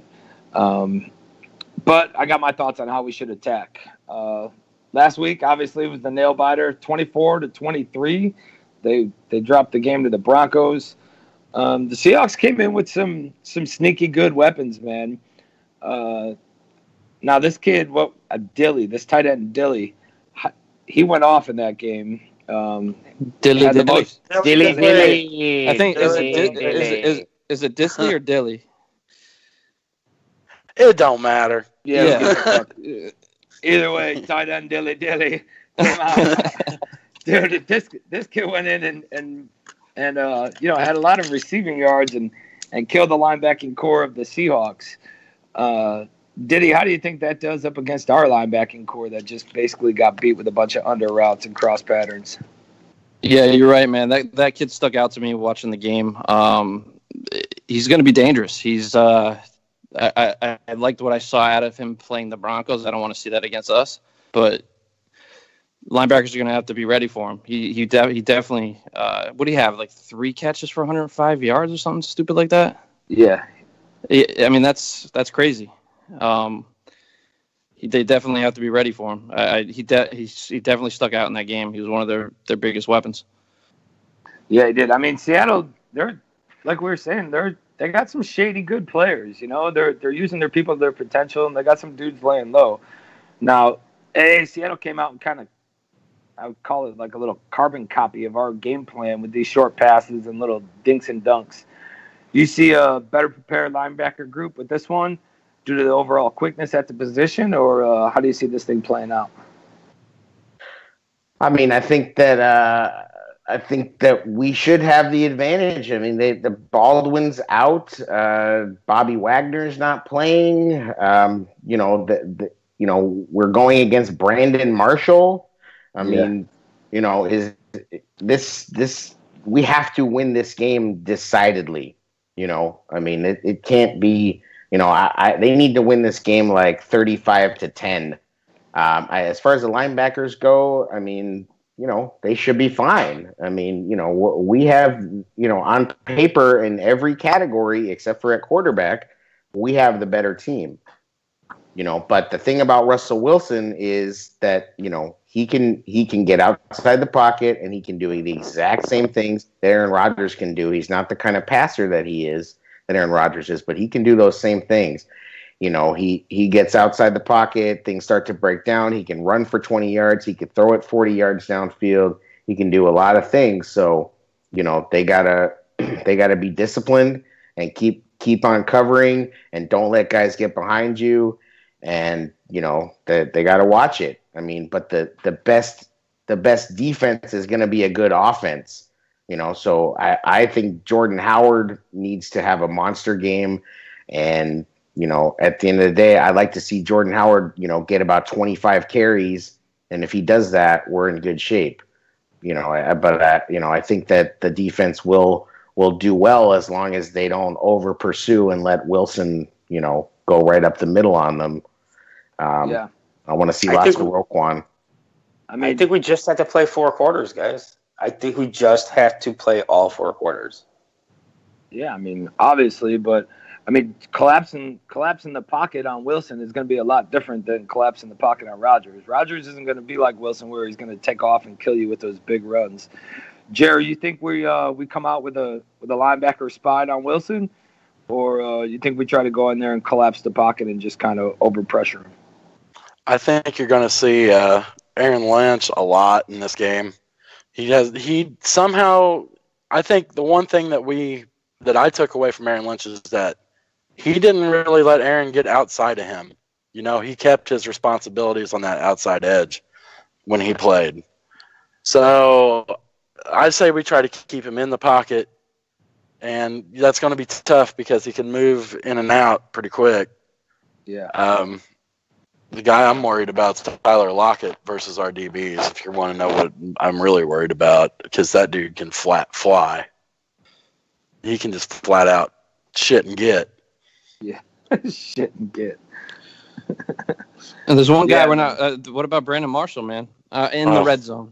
I'm just saying, he's coming back to Chicago, man. He might be out to prove something too. How about the Brandon Marshall curse happening again? This guy gets to teams and the best receiver is injured like instantly.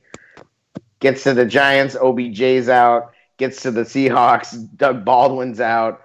The Marshall curse is real. I can't wait till the Seahawks are losing and then he destroys the locker room. He's gonna get Pete Carroll fired. Well, Marshall hasn't. There is the Marshall curse of never making the fucking playoffs. That's another great point. I mean, he's been all around, and those teams never make it, man. Exactly. Nicky, this team, it doesn't rely on a single playmaker, though, to bring in the victory. I mean, obviously they started off 0-1, but they don't really rely on a single playmaker. They spread the ball around a lot. How do you see this offense trying to attack our defense? And he went Nicky Mirage. I'm here, guys. Okay.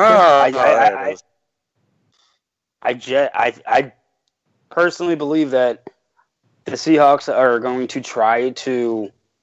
We're going to have to run a spy on Russell Wilson. I think personally, just because if we leave it up to the secondary, they might try to burn us to the secondary. But what they're going to do is, if there's no options in the secondary, Russell Wilson's going to run the ball, and that's the only way that they're going to have that advantage over us. So we need to be able to keep him inside the pocket. If we can keep him inside the pocket and keep rushing him, I think we'll do all right. I look for Akeem Hicks to have a big game, Eddie Goldman to have a big game, and I hope that they dress Bilal Nichols because I think we needed him last week when we were getting stomped out in the second half. And who do we have? We had Mike Burton. We're talking about the way Seattle should attack our defense, man.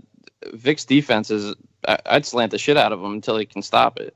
I don't want them to, but the slant game has killed us. Yeah, and we didn't run any. Nope. No. I mean, for our defense coming in after that big game against Aaron Rodgers, and I mean, getting after him in the first half there. Seattle's offensive line gave up 6 sacks last week, man. 6 sacks. Yeah, they gave up 6 sacks to the Broncos. Big man. Go ahead, man. Trenches were dirty, brothers. Looks like dudes trading, he's like treading through knee-deep fucking dirt trying to get in there. They ended up getting Wilson for 6 sacks on the night. You think it's the O-line getting destroyed or just the fact that Denver's D, is something that goes underappreciated? It's a combination, but it's been well documented that Seattle's offensive line's, it's a shit sandwich with shit bread. So our defensive line has got to be just jacked because they know they're going to get shots. This is a stat padding kind of game. I think this is where guys can really make a contract if they can get to him. Yeah, and that's where your contain comes in. Your outside rushers have to hold contain to keep him in and let those big boys up front and get after it. Shedding blocks and make Russell shit himself as he's trying to find an open receiver. Hicks has got to be just ready to roll. I think Goldman's gonna have a sack today. Today? Tomorrow, whatever. Coleman's having a sack today. He's having a big sack of fucking peanuts, boiled peanuts. What the fuck? He might be. Anyway, I just feel like our defensive line should dominate this game. And it should not be a question. If it's a question, we've got bigger issues than we thought. Yeah, definitely. Hey, how do you see this unfolding for us with going up against an offensive line that gave up 6 sacks last week? I mean, they were just getting crushed. They were literally collapsing the pocket and just pushing all that pressure right into Wilson so he couldn't escape. How do you see this going for our defense? Well, look, I mean, if you're Seattle, game plan's got to be stop Mac, but the game plan against the Broncos had to be stop Von Miller, right? And they didn't do it. I mean, end of the day, they didn't do it. So do you think that if they couldn't stop Von Miller, they're going to be able to stop Khalil Mack? I mean, I would say that the defensive line of the Bears is deeper and better than the Broncos. Wouldn't you agree? Yeah, I would think so. Right. So this defense should have a monster game. This defense should be just running right through them. It should be hot knife through butter, and Russell Wilson should be running for his life. And guess what? He doesn't have a lot of people to throw to. And, I think it's Khalil Mack is going to be a monster, but I think everybody's, going to eat on this defense. And I don't know if Seattle has anything that they can do. They don't have any running backs. I mean, they're just, they're a bad team. We need to beat a bad team. I mean, at the end of the day, I was listening to something and they were talking about Seattle fans saying that, they think all we have is Khalil Mack, and they're not worried, blah, blah, blah, blah, but they're living in the past. I mean, this is not the 12s, this is some weird semblance of that. This is the Brandon Marshall Seahawks and the Griffin brothers, Seahawks, and I really we should stomp them handily. Yeah, hand down, definitely. Hand down. We got to hand it to the Griffin brothers. Let's not go there. Shut up. You guys are. Don't they feel like a lesser version of Green Bay? You guys are all going to hell. Well, they still play real fast though. I mean, you can't just go in there thinking you're just going to house them. They're still solid. Well, the defense should house them though. I don't have any faith in our offense. I'm not putting any faith in our offense until I see it. I'm saying the defense should absolutely dominate them. Yeah, but like what you said, our defense should dominate them. But if our offense isn't producing and we're 3 and out, Russell Wilson can wear you the hell out. So we need that balance. That's true. I mean, you have to, but I see touchdowns by the defense. I see turnovers. I mean, I see Brett Hundley in the game.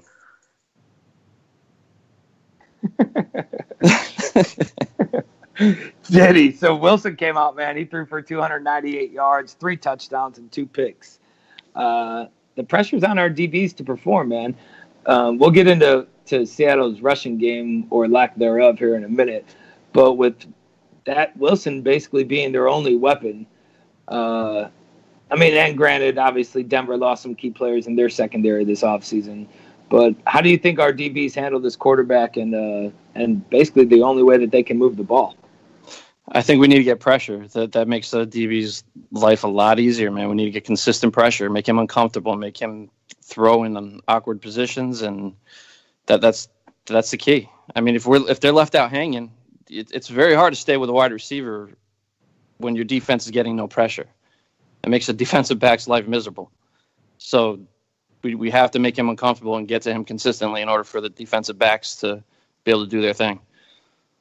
Yeah, definitely. I mean, we need the pressure. I think we can get after him. The only thing, obviously that concern is that linebacking core, man. Our linebacking core got toasted on the underneath, the crossing patterns and that. Sorry.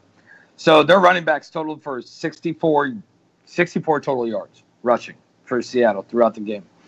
I know we talked about they basically hit them with the short dumps and then the counter plays in that. Hey, how do you think we get after these dudes and shut down this weak ass attack and basically just add that pressure to the quarterback to produce and try to get our turnovers going? Listen, I think that, like I just said, I think the defense should and is going to dominate them. There's no excuse for them not to. Our defense is better than their offense, and we have playmakers up and down the defensive line. The offensive line is trash. Nobody's ever heard of their running backs. Rashad Penny, CJ Procease, Chris Carson. Who are these guys? Literally, since Sean Alexander retired and Marshawn Lynch was playing for them, it's not a good scene for running backs in Seattle. They can't seem to. Their best running back is Russell Wilson. Yeah. So I think that's that. In terms of shutting down the running attack, that's the guy I'm worried about running the ball is Russell Wilson. At the end of the day, I'm not worried. What about Rashard Penny? I'm not worried about him. No Notre Dame love for old CJ Procease? No Notre Dame love ever. Mind your mouth. Get it right, A. You got it. Barflies, we're about to get into the defensive side and how they played up against the Broncos last week. But as we're doing that, hop in MixLR for a new segment that we got coming up after this called, it's going to be AA, and it's going to be called Lose Your Shit.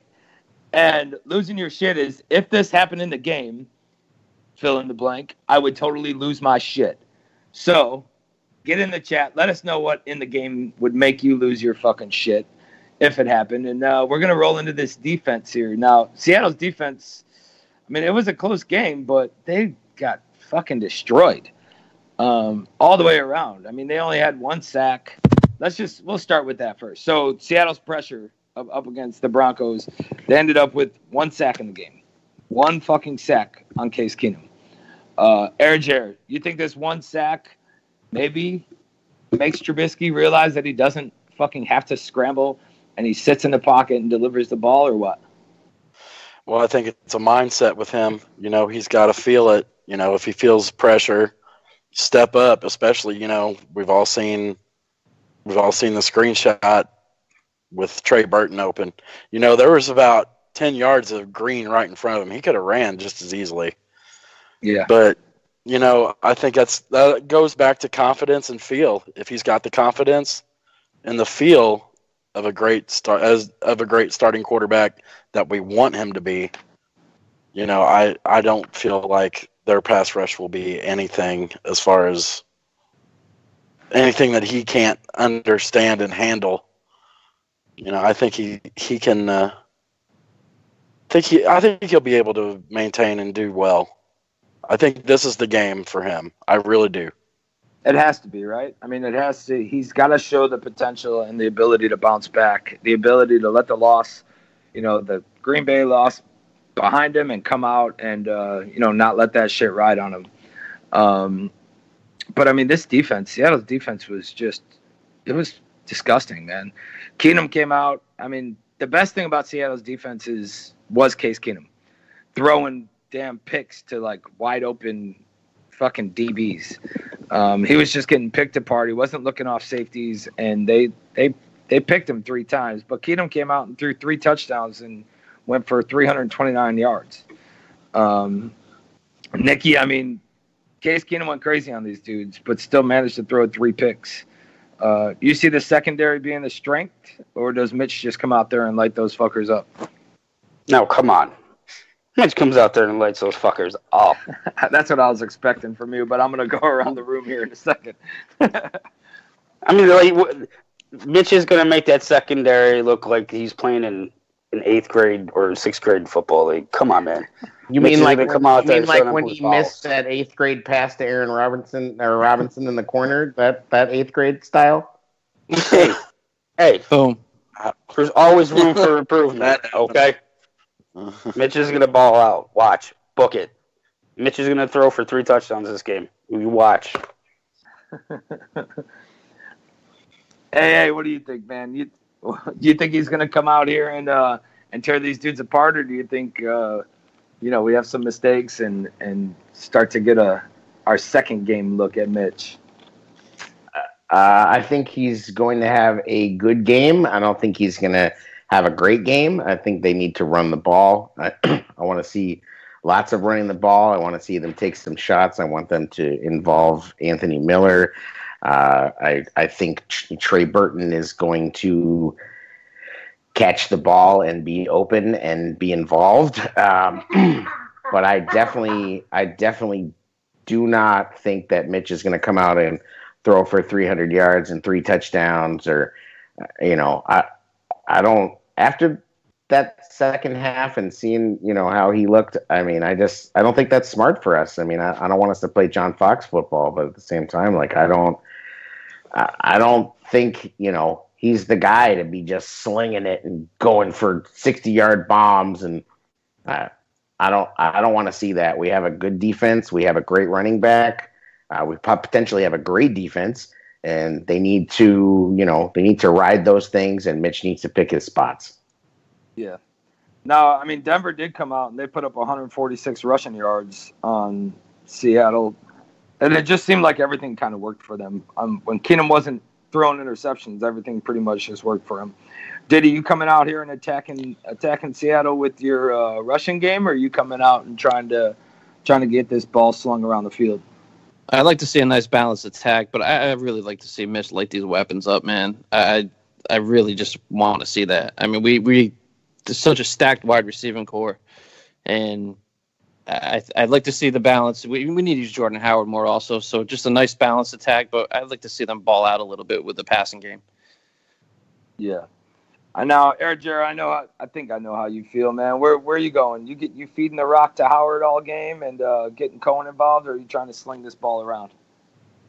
Yeah, you probably know where I'm going with this. Yeah. You got to establish the run, establish Jordan Howard, then go play action, baby. Play action over the top, play action to Trey Burton. One complements the other. Yeah. One complements the other. You've got to have the balanced attack. And you know what, Mitch? If you're going to do it, now's the time. Now is the time.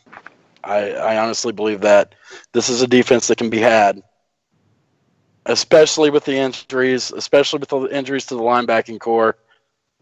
Yeah, you've got – this is your chance, dude. Show us. Shut us up, for the love of God. Shut everybody up. If not, if you don't shut us up this week, guess what? The pressure gets cranked up louder next week. Yeah, dude, you can't go 0-2 and make the playoffs. It's damn near impossible. And for some reason, we come out and lay an egg on this one, man. Chicago's gonna be nuts. Their fans are gonna be fucking pissed. They're gonna be Southern Indiana's gonna be nuts, brother. They're gonna be calling for Nagy's. They're gonna be calling for Nagy's head. Phil's gonna start writing songs. All kinds of there's gonna be an Connecticut. Yeah, Nicky. So, dude, Denver came out and killed fucking Seattle with, these flat dumps, swing passes, dumps out to the flat, and RPO type styles. It's exactly what we run. You see us trying to do the same little thing, like 8 passes for 35 yards with these little dumps, or do you see us taking big shots downfield? I would like to see us take those big shots down the field. There's nothing that gets in. We're at home. There's nothing that's going to get our home crowd fired up than those deep shots. But with that said, obviously you're going to have your little dump pass. You're going to have a few of those every game, no matter what, I think. But I would love and I hope that we take a few shots down the field early. Yeah, me too. I mean, Emmanuel Sanders went off in this game too. 10 receptions for 135 yards. I mean, this can be potentially a big game for one of our receivers. Let's go around the room real quick. I want to see if you guys have a specific receiver in mind, or do you just want them to sling the ball around and try to eat up the yards that way? Hey, let's start with you, man. Which receiver do you think comes out and balls out this week, or are you a little yardage by committee and try to fucking spread the thing around? I mean, I think Trey Burton has to show up. I called it out last week. He has to show up. He had some drops. Mitch missed him. I mean, this is a big signing. This is supposedly a big piece of the Nagy offense. He's going to get covered by the depleted linebacker core. I was just reading an article that the Seahawks cut this defensive tackle Tom Johnson after one game. He played 39 of the 74 defensive snaps for the. I mean, the Seahawks are a mess, guys. Yeah, we need to beat this team handily. And so I think Trey Burton needs to have a big game, but at the end of the day, I think let's get everybody involved. It's time for all these guys to get involved, But I look for Burton, Do you want me to hit the lose your shit thing, or after this wide receiver? No. Yeah, let's do this wide receiver real quick, and then we'll get into lose your shit. You got all the comments in that? I was reading through. Yeah, I got They're some. pretty fucking funny. Yeah, I got. All right, AirJer, give me. So we going yardage by committee, or you got a big name receiver you want to use? I think this is a game for the slot receivers. I think Anthony Miller this could be his breakout. I think that Taylor Gabriel could blow up today or tomorrow. Sorry, goddamn it. Yeah. But I think if we're going to do that, when you're talking about flats, you're talking about linebacker coverage. And that's where they're hurt at, man. Their corners are what they are. Their nickel package is not very good. Oh, yeah. They're running the corners off and trying to make the linebackers cover. Yeah. Right. So that's where I think if we're going to blow up in the passing game, it's going to be 5-yard outs that go for 15, 20. I think that's where we're going to make some hay in the passing game. We are that team, though, that when the subs are in, they seem to ball out against us. I mean, I believe we're the team that gave Russell Wilson his first play in the NFL. We took out who was the quarterback they had. I forget who they had starting, but we knocked him out of the game. Russell Wilson came in and destroyed us. You know what I mean? So the backups aren't really there's a fear with me and people bringing in their subs to play against us, man, that they always just seem to ball out against us. Which spreads of wealth will be fine. Yeah, hopefully. All right, Barflies, let's get into this. Lose your shit. So, if this happened in the game, you would completely lose your shit. Go ahead and take it, man. Run it. What do you got? Yeah, man, we got some good stuff coming in the chat. Chris Armstrong says if Fuller drops a pick, she's going to lose her shit. Steve Zimmerman went the other way and says if Khalil Mack gets another touchdown, he's going to lose his shit. George Bayless says if we get slanted to death, they run slant routes against us and it works. He's gonna lose his shit. Badge says if Nagy passes it on 3rd and 1, he's gonna lose his shit. Zim also said if the Bears lose, he's gonna lose his shit. Let's see. We got George again saying Mukamara in the red zone makes him lose his shit. What else? there's a lot of them. 85 Bears with me. If the Bears put up a 20-point lead and then blow the game, he's going to lose his shit. Games report says if Mitch misses a wide open target again in the end zone, he's going to lose his shit. I mean, there's lots of opportunities that the Bears can take us on a freak out mode. I mean, I think we all go through it on Sundays. It's man. Sometimes I tell you, I think sometimes I like when the Bears are not playing on Sunday, not necessarily at all, but it's nice to watch the other games. But when they're the only game on, man, it's painful. I was getting some weird texts on Sunday night from people I hadn't heard from in a long time. Just at the beginning saying, "Look at the Bears," and then later on being like, "Oh yikes!" And it's I know. Me too, man. I think that happens to all of us. I'm just getting texts from people like, "Oh, Mitch looks great. Your offense looks great. Hey, you guys are gonna have a good year." And then fucking second half, they're like, "Damn, you guys suck." Like, fuck you. Yeah. That shit was fucking pissing me off, man. And that, I guess, makes me fucking lose my shit. We're gonna get around to these to MixLR one more time, but unfortunately, we were unable to have Nelson this week with his keys to the game. So if you're in the chat room, go ahead and tell us what your, I don't care, 2-3 keys to the game are, what you think we need to do in order to come out and just destroy Seattle.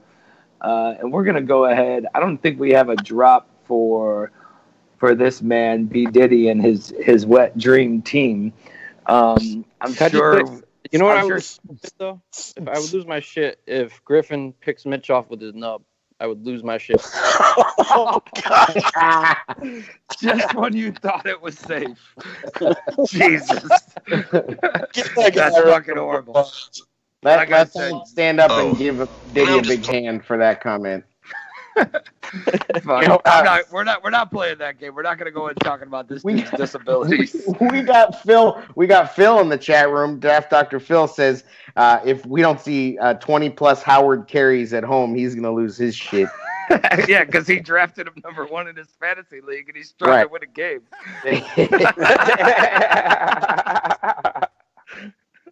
All right, we got the next segment for you. B. Diddy's Wet Dream Team. Barflies asked last week, this is the segment where B-Dids is going to break down his wet dream, meaning the one player or positional group that he thinks holds the most importance to this game. It's going to leave a little smile on his face, wake him up with a little wet spot in his pants. B-Dids, go ahead. What do you got, man? What's your wet dream? We need to change that name, man. Why? My dream scenario. What's got Diddy sitting in a puddle? What's got Diddy, you did? Yo, I stole that from Trey Busy on 100 Proof. Oh, Trey, man, I love Trey. But so I think my dream scenario would just be Mitch coming out and showing us why we drafted him number 2. It's time to step up. I want him to step up. He needs to come out here, own the moment, and just show us. He has to be our franchise quarterback. That's where we drafted him. And I just think he needs to step up. That's Nicky's wet dream. Well, I want it to happen. I know I've been negative. But I'm just saying we all want this kid to be the future of this team, and it's all on Mitch right now, and he just needs to step up. And that's my dream scenario: him coming in and just balling out and showing us why we drafted him number 2 overall. Yep. I mean, it's good. And Nicky, I know you want to follow up on Diddy's wet dream. Well, not be involved in it, but go ahead and follow up on Diddy's wet dream of old Mitchell. Well, it's probably the first time I would be involved in a wet dream. So I'll take it. No, I agree with some of your statements.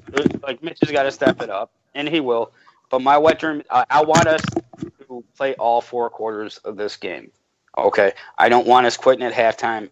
Even if we get that comfortable lead, keep pounding, keep playing. I agree with I want to see Jordan Howard run the ball 20 times, but I want to see Mitch pass the ball. And I want him to get his reads correctly. I want Mitch to start looking like a veteran quarterback this week instead of a rookie like he looked like the second half last week.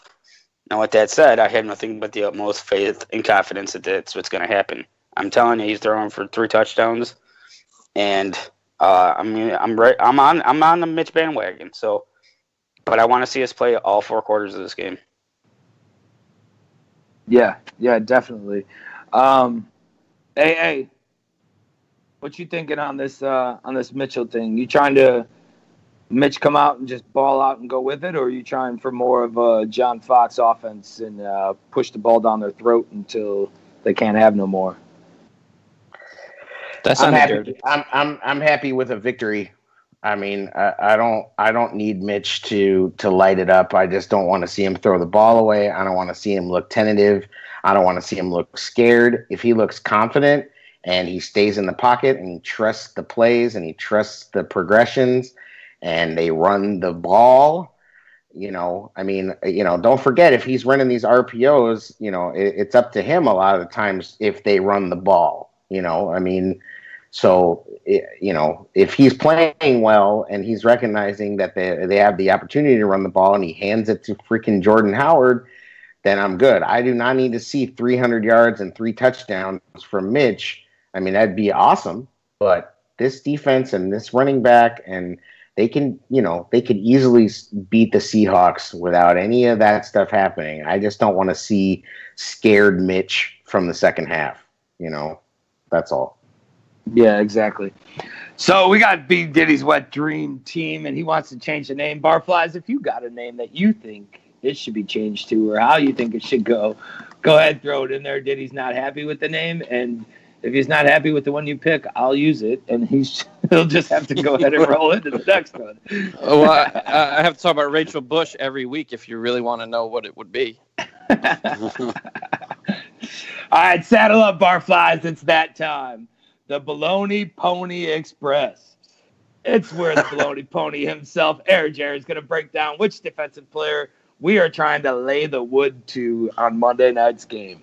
AirJer, give them the player who you want to take advantage of today. Either run with, you can run with a player or a positional breakdown and how you want this thing to go. Go ahead, man. All right, man. This is pretty simple for me. I want us to take advantage of the linebacking core of the Seattle Seahawks, and that's going to be those inside guys. It's going to be Anthony Miller. It's going to be Trey Burton. It's going to be Taylor Gabriel.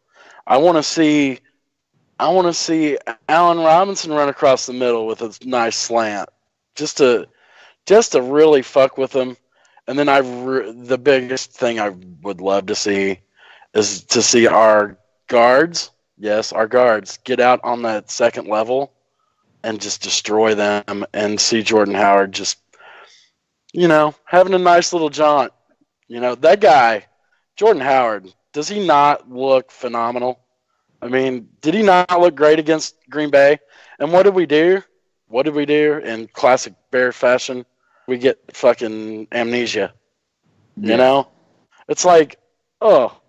So I think this is a game where we can really, our offensive line can get after that linebacking core, get on the second level. I think our receivers could really, really butt fuck their souls and just fucking destroy them. I mean, that's where this game's won. Yeah, I think so for sure, man. I mean, we just got to get after him, and I think the whole take advantage, obviously, basically Denver came out and showed us exactly what needs to be done. You don't throw the picks, and Denver just destroys them in that game. That game wouldn't have even been close, but they kind of like we did went ahead and gave them the opportunity to come back and get back in this game. So we got Ryan Badgley coming in soon, but before we do that, I want to get around the room here with the big game name. Top performer of the day, offense or defense, your choice. Let's start this one off with AA. AA, who do you got as your big game name for Monday night?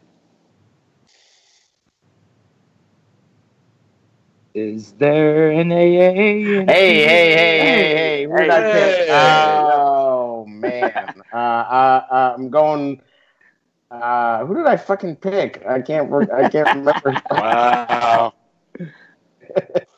I have a suggestion. Okay, let's go with big game name. Come back to me. This big game name, we're going to start off with Little Nicky. Little Nicky, who do you got in the Nicky Pockets big game name? Big game name, guys. It's going to be Mitchell Trubisky. All right. I know Phil ain't going to be happy about it, and he's going to downgrade me to a D, and I'm okay with that. But keep telling you guys. Firmly on the D. This is the game where we see what his truly potential comes out. Okay, we got the Seahawks are not, the big Seahawks of old. All right, this is going to be Trubisky's time. If he looks confident, if he has confidence, goes through his progressions, go through his reads, he can have a huge game this week. And we should all be paying close attention to what he's doing out there. This is going to be basically Judgment Day for Mitch. Yeah, I mean, it could be. I mean, if he comes out and has a great game, I don't think there's going to be many people still talking about the second half of the Packer game. But, I mean, he's got to come out and perform. And I know our boy over there, D-Diddy, is, he's a little hesitant to go ahead and throw Mitch as his big game name. So go ahead, B-Dids. Who do you got as your big game name? Well, I was gonna say Mitch, but evidently Nicky doesn't read the chats very well. So, I think I'll take it's fine, man, because Howard's the man. Howard's the workhorse. You need to go through him. Everything will roll off of him. If he's just hand him the damn ball, and everything will flow off of that. Mitch will be able to. Things will open up, and they didn't use Jordan enough last week, man. He is our bread and butter on offense. He is the man. He's Mr. Consistent. Give him the ball, and everything will roll off of that. I think he's going to be the big guy on offense. And I'm picking both sides of the ball. No, you can just pick one. You can go with two. I don't care either way. I'm going to say Mac on defense, just because look at what he did in the limited play he had. We unleashed this beast. He's a game changer. So I'd say Howard and Mac are my two big game names. All right, Howard and Mac. Who you got over there? AA, are you ready, or you want me to roll this to Jared? No, I'm good. I had picked Howard as well, but I want to see Tariq to blow up since Diddy mentioned Howard already. I want to see Tariq have a good game, and I want to see him get lots of touches. And that I think Tariq will do it. I think Tariq is going to be hyped to play for the home fans, and I think he's going to have a big game. I don't think they have anybody on that team that can check him. Okay. AirJer, what you got? Last one, man. Well, I've been calling it all day. Trey Burton. Got to see you on the offensive side. I got to see Mitch getting him the ball. I got to see him blowing up. That's where it's got to be. Defensively, I got to see the money, man. We paid him. We paid him a lot to cover receivers. Kyle Fuller, this is it, dude. Play your game. This is the game you can get a pick. You come around. I'm believing in you. You got to be our big guy today or tomorrow, whatever. All right, your offensive side of the ball is going to run us into our next segment, and I'm going to explain it to everybody. But first, let's welcome Ryan Badgley. Badge, you there, man? Hey, what's up, guys? Badger. How we doing? Badge. What's we up, need Badge? some stinking Badgers. Hey, welcome to the show, Ryan. I'm going to explain this real quick to the Barflies and how the segment's going to run. So for everybody out there, every week we're going to do a little segment called Badge of Honor with Ryan Badgley. He's going to spotlight one player, where that player came from, and like the things that he's involved with outside of football, of any charities and that, and then break down how he thinks that player is going to do that week. For those of you that don't know, Badge is also don't hold it against him. He's a Yankees baseball play-by-play announcer for WMCR. High school football. High school. Nice. High school Same football. thing. And Yeah. so you don't do Yankees baseball. I got that wrong? Oh, dude, if I could make that kind of money, I'd be golden. So I was going off of what you had on your thing with Yankees baseball play-by-play announcer. So whatever. But Badge, why don't you go ahead and start us off and tell us who your badge of honor is going to this week? Yeah, guys. So Trey Burton. I expected more from him last week, but we'll get a little personal on him to start. So as Bears fans, I'm hoping you know he's wearing number 80 for us, playing the position of tight end. Born October 29th, 1991, so he's 26 years old. So he's a little on the high side here in the Bears organization when it comes to age. Started his football career at Venice High School in Florida, went undrafted in 2014 and signed with the Philadelphia Eagles, as we all know, the Super Bowl champs from last year. And I'm sure everybody knows that he threw the touchdown pass to Nick Foles on that Philly special. I knew he was going to say it. I know. I had to do it. So 64 receptions in his career so far, 644 receiving yards, 7 total touchdowns.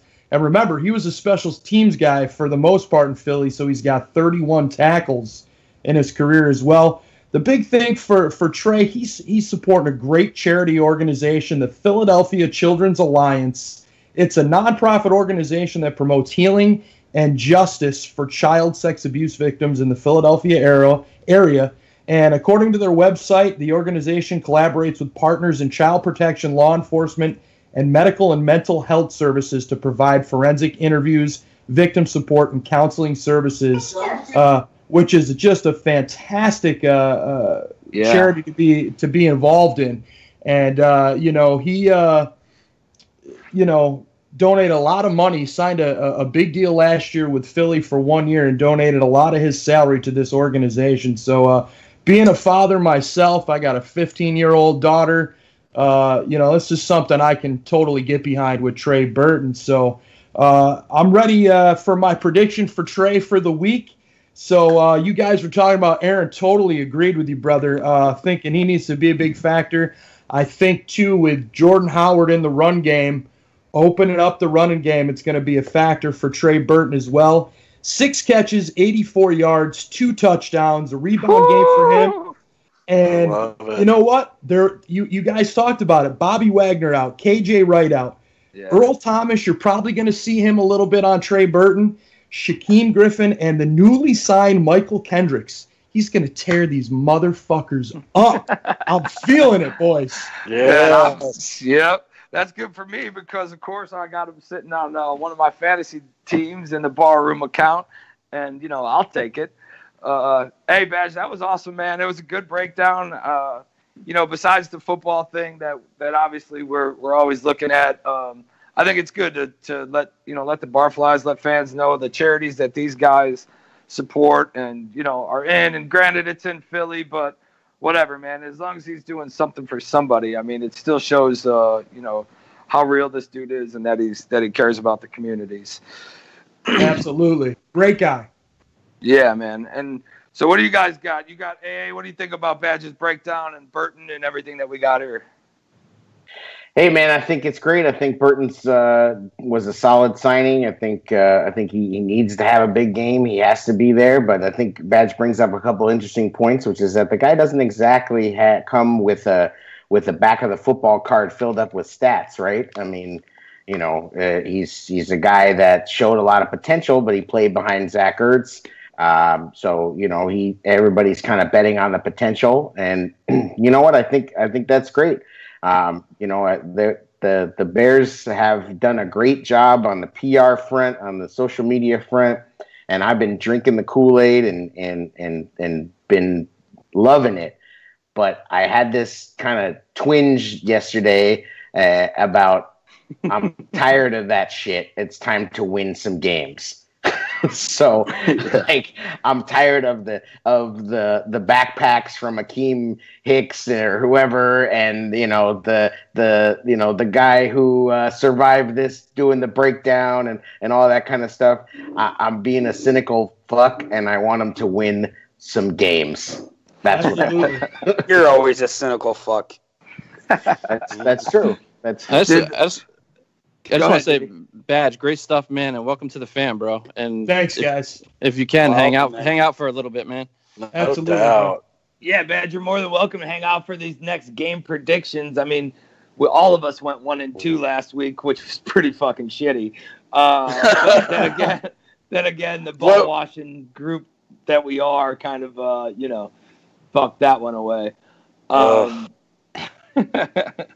So we got game predictions and our NFC North predictions and the pony pick'em, as we like to call it here every now and then. Let's just go ahead and we'll start with the Bears and kick this thing around the room. Badge, we'll start off with you. Obviously, we got the Bears. Bears, Seahawks. What's your take, man? I just think this is a game that we're going to dominate from start to finish. Nagy made some mistakes last week. He recognizes it. Mitchell knows he made some mistakes. They know they got to give Howard the goddamn ball. And I'm telling you, these guys are going to put up 28, and that defense is going to ball out. 28-7, my prediction. 28-7 Bears. B-Dids, what you got? I got to agree with pretty much everything he said, man. I think this is a game where we need to come out, make a statement, and just ball out. I think we, like Badge said, we need to learn from our mistakes. I think Nagy hopefully has. There's a lot of question marks still. This could be a trap game too, because like I said, Russell can wear you out. So if the defense is on the field too much, it's going to be a problem. We need that balance on offense. We need to go to our guy Howard, and I'll say score-wise, maybe 28-21. 28-21. 21? Yeah. All right, AirJer, what you got? Bears defense comes out and does what it should have done last week and finishes this game. I'm going to say that Russell Wilson I think there will be some RPO looks, and if we don't contain Russell on those looks, we could have problems. But I have faith in the defense. I have faith that we score enough. Bears 24. Seattle Seahawks 10. Okay, so we're getting a little more. I see the things changed up a little this week. We no longer have these 47-point blowouts. Hey, motherfucker, that first half, it looked good, didn't it? I looked gold in that first half. I can't help that a motherfucker had an aneurysm on the field. Stay gold, pony boy. Hey, fucking Little Nicky, coming your way. You want to blow out, Nicky? I know it's coming. Go ahead. What you got for this fucking Bears Seattle game? Well, Phil just said in the chat, and he's right. Two things have to happen to blow these fucks out, man. Start Roy and Roquan. If we do that, it's going to be a blowout, and I 100% agree with him. But I expect a huge performance out of our offense this week. If we do not have a huge performance out of there, I'm gonna be disappointed. This is the time to see what we actually have. This is the hallelujah game, fellas. All right.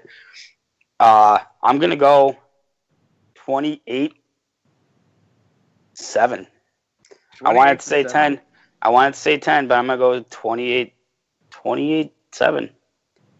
Okay, 28-7 ain't bad. I mean, it's respect. I'm going higher than you are. I'm taking the Bears for all the same reasons. So we'll save some time here. I'm taking the Bears, all the same reasons, but I'm going with a blowout, man. I'm going with the Burton big game. Miller coming out, balling. Howard just running all over him. I'm going 31-17 Bears. The Bears. Bears. So we'll move this thing along because we kind of took up a lot of time this week. We'll move this thing along and go for the Vikings-Packers. Let's spin it back the other way. Nicky, who you got? Vikings-Pack. I don't need a score. You can just. Do I have to fucking decide this one? Man, fuck the Packers. I'm still pissed. Go Vikings on this one. Jared, what do you got? Can I vote for ISIS? No. Fuck you. All right. Fuck you. All right. I'm going to take the Vikes, and I think that they finished what we started. Okay. What you got, Diddy? I'll take the Vikings convincingly. I think they have their situation's a little bit different at quarterback than ours, and their defense is really good, and I think they're going to handle the Packers pretty convincingly. Okay. AA. I'm taking the Vikings, and since you didn't get to me on my Bears pick, I'm going to say 38-10 Bears, and the defense is scoring another touchdown. What but a I dickhead, want to. man! I didn't get to you on your Bears It's all pick. good. I've been talking plenty. So I think the other thing about the Packers game is that I think the Vikings defense is gonna hurt Aaron Rodgers some more, and I am here for that. Yeah, I feel the same, man. I'm taking the Vikings over the Pack. I think Rodgers is out. If he starts this game, I think he's out before the half. I think it's stupid if he does start. We obviously know that his knee is messed up. But either way, we'll see how it goes. But I'm taking the Vike over the Pack. And then, Badge, who you got, Vikings or Packers? Guys, it's going to be a fucking 0-0 tie, and Rodgers and Cousins get wiped the fuck out. Honestly, the Vikings are going to win. I'm taking the Vikings, but that's my wet dream. Sorry, Diddy. No, hey, I love it, man. I was just about to say that. I think I changed my subject. All right, last one we got is Lions and the Niners. Badge, will come right back your way. Who you got in Lions against the Niners? Matt Patricia went to my high school, fellas. So I want to give him some props, but damn, they're not playing for him. So I'm going Niners here. Okay. Yeah, I mean, I don't know. I'm gonna go Niners just because the way that the Lions looked last week, man. It looked like everything just fell apart. There's a lot of talk here and there about the players not playing for Patricia and the way that he's doing things. But I'm going to go ahead and go Niners on this one. Hey, who you got? They got 49ers. The Lions are going 2-14. 2-14. Okay. Dids, what you got? This is a tough one. Both teams didn't play too well last week. Yeah. Go with my heart on this one and say go Niners. Go Niners. Little Nicky, Niners or Lions? Lions are in the NFC North, so you guys all know damn well I'm going with the Niners. Nicky will not pick a single fucking NFC North team. You fucking made me. Well, I had to pick one earlier. That sucked. Yeah, you're right. I guess I'll only ask you the ones when they're playing each other. Yeah, I'll pass on the other ones. AirJer, who you got? The Lions are a steaming pile of shit. They're horrible. I'm sorry about your boy that went to school with you. You think maybe he could coach a high school team better? Well, yeah. That's what'll get him on the Wall of Fame at VBS, guys. Is they won't put him in because he's a football coach. So maybe if he comes back and is a gym teacher, that'll give him the credit he needs. Well, he'd do a better job as a gym teacher. It's Niners today. So that's the wrap-up of the NFC North for us and our game predictions. We'll see how we fare this week. Now, as you guys know, the Mike North's advantage. So we wrapped up the NFC North, but now we're going to bounce over to Mike North. We're going to kick a little piece from the Mike North advantage when Mike's game predictions and see who he picked for this upcoming week. We're going to be careful. Now, don't forget, I'm up $790. Okay, we had 500 on KC. We had 300 on the Bears. We had 100 on New England. Can you turn the music up a little? I like it. Oh, you just jolted me. 100 with New York. I love you, Eldo. And now that gives us 790 because we were 3-1. My first game. Oh, yeah. My first game is the Detroit Lions. Winning over, or not winning, but covering over the San Francisco 49ers. Now, I will tell you this right now. Everybody's going to be looking at what Detroit did last week. They looked horrible. I mean, absolutely. Matthew Stafford looked horrendous. Looked like he wasn't ready to play. They're at San Francisco. They're getting 6.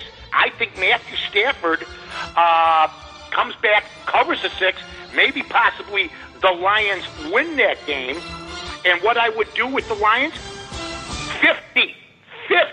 50 units, okay? 50 units. Only 50 units. Okay.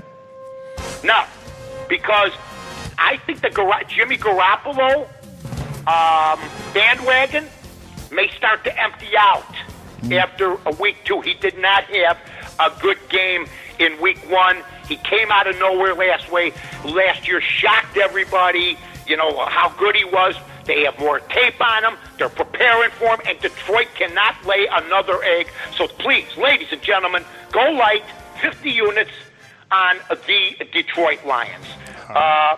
Going light on the Detroit Lions. You heard it. All right. That's right, baby. Now, I don't know. Where's the music, Aldo? Is it going in and out? I can't hear it. I'm a little bothered. You got me off my rhythm. You got me off my game. Yeah. I turn it down. We want to hear it you, not Dear the music. Lord. I'm in no mood for that kind of music right now. I'm still pissed about the Bear game. Anyway, here we go. Here's our next one. The Dallas Cowboys. They're playing the New York Giants. Now, I've been high in the New York Giants, as Aldo knows, for a while. I've been high on them. I said they got Barkley now. They got Odell Beckham back. They got Eli Manning back. But you know what? I'm tired of the Eli Manning. We won 2 Super Bowls with them a decade ago, or whenever the hell it was. That's done. And I think that now they got to take a close look at Eli Manning, because that game was winnable, and he could not get it done. And so that's why I am once again going to go very light on the Dallas Cowboys. Another 50 units on the Dallas Cowboys. Now, that's only 100 units out of the 790 we got, because I don't feel as good this week as I did last week. And you do not, ladies and gentlemen, want to take all that money, which a lot of amateur guys do, and I did it for years, so I'm no different, and lose it all in the next week. You take your time, you build slowly. A 100-story building doesn't get built in 2 weeks. That's what we're trying to build here. We're trying to build a 100-story building. So please, dear Lord on high, take the Cowboys -3 for 50. Now, Aldo's going, Mike, for God's sake, you're on fire. I go, I get it. That's why my wagers won't be more than 100 units. Okay. For any team this week. I am going with my darlings, my boys, my guys who set the tone last week. I think that they don't miss Matt Nagy at all. I think the Kansas City Chiefs have themselves a bona fide quarterback where Aldo Gandia. It's me. When he's right, I put the A on the end. Aldo Gandia told me last week he loved Mahomes. Yep. And he was disappointed in preseason. Yep. But you know what they did with Mahomes during preseason, Aldo? They played him. Yeah. And imagine that. They played him so he'd be ready. And guess what? He's going to be ready again. This guy might end up being Rookie of the Year. Kansas City's at Pittsburgh. Getting 4.5. Take the Chief. And when I take the S off Chiefs, and I do my Harry Carey, hey, take the Chief for 100 units. Woo! I love it. I love it. Now, one more. Okay. This is the big one, right? There ain't no big one. There's another 100 one. Okay. I'm sorry to disappoint you. No, I'm not you can buy the material for the driveway this week, and next week we'll get the labor. Okay. That's the kind of guy I am. Now, we're going to go. This is insane. I'm like a child. I really am. I'm like an infant. I've never lost my passion for this game of football or for wagering. But I am an infant. It's so much fun. It is, isn't it? I've had more fun. I mean, believe me when I tell you this, folks. This is working with the Bears Barroom folks and everything. And I mean, nobody broke down Trubisky better than Dr. Phil. Nobody. Oh, my God. Just put it up on Twitter and watch. Yep. I mean, basically, and Phil was nice to him. Phil was too nice to him, I thought, but Phil's that kind of guy. I'm going with the Colts. The Indianapolis Colts last week with Andrew Luck, they were okay. They played a tough team. They played Cincinnati. How'd Cincinnati look last night to everybody? Pretty good, right? Yep. They're getting 6 against the Washington Redskins. Put 100 on them. Put 100 on them getting 6 against the Washington Redskins. So what we got is we're betting a total of $300. If you lose all 3 or all 4 games, you lose $330 on the juice. Minus $790. Now, that would leave you with $460 going into week 3. If you win them all, you're up over $1,090. Oh, yeah. You're almost $1,200 in, or $1,100 in. So we'll go slow this week. Once again, my picks are Chiefs, 400. And you know what? When you call your guy, or when you go to Vegas or whatever, or you play overseas, you know, get the best value you can. But the Chiefs are an underdog. The Colts are an underdog. The Lions are an underdog. And the Cowboys are favorites. So those are my 4 picks for this week, my friend.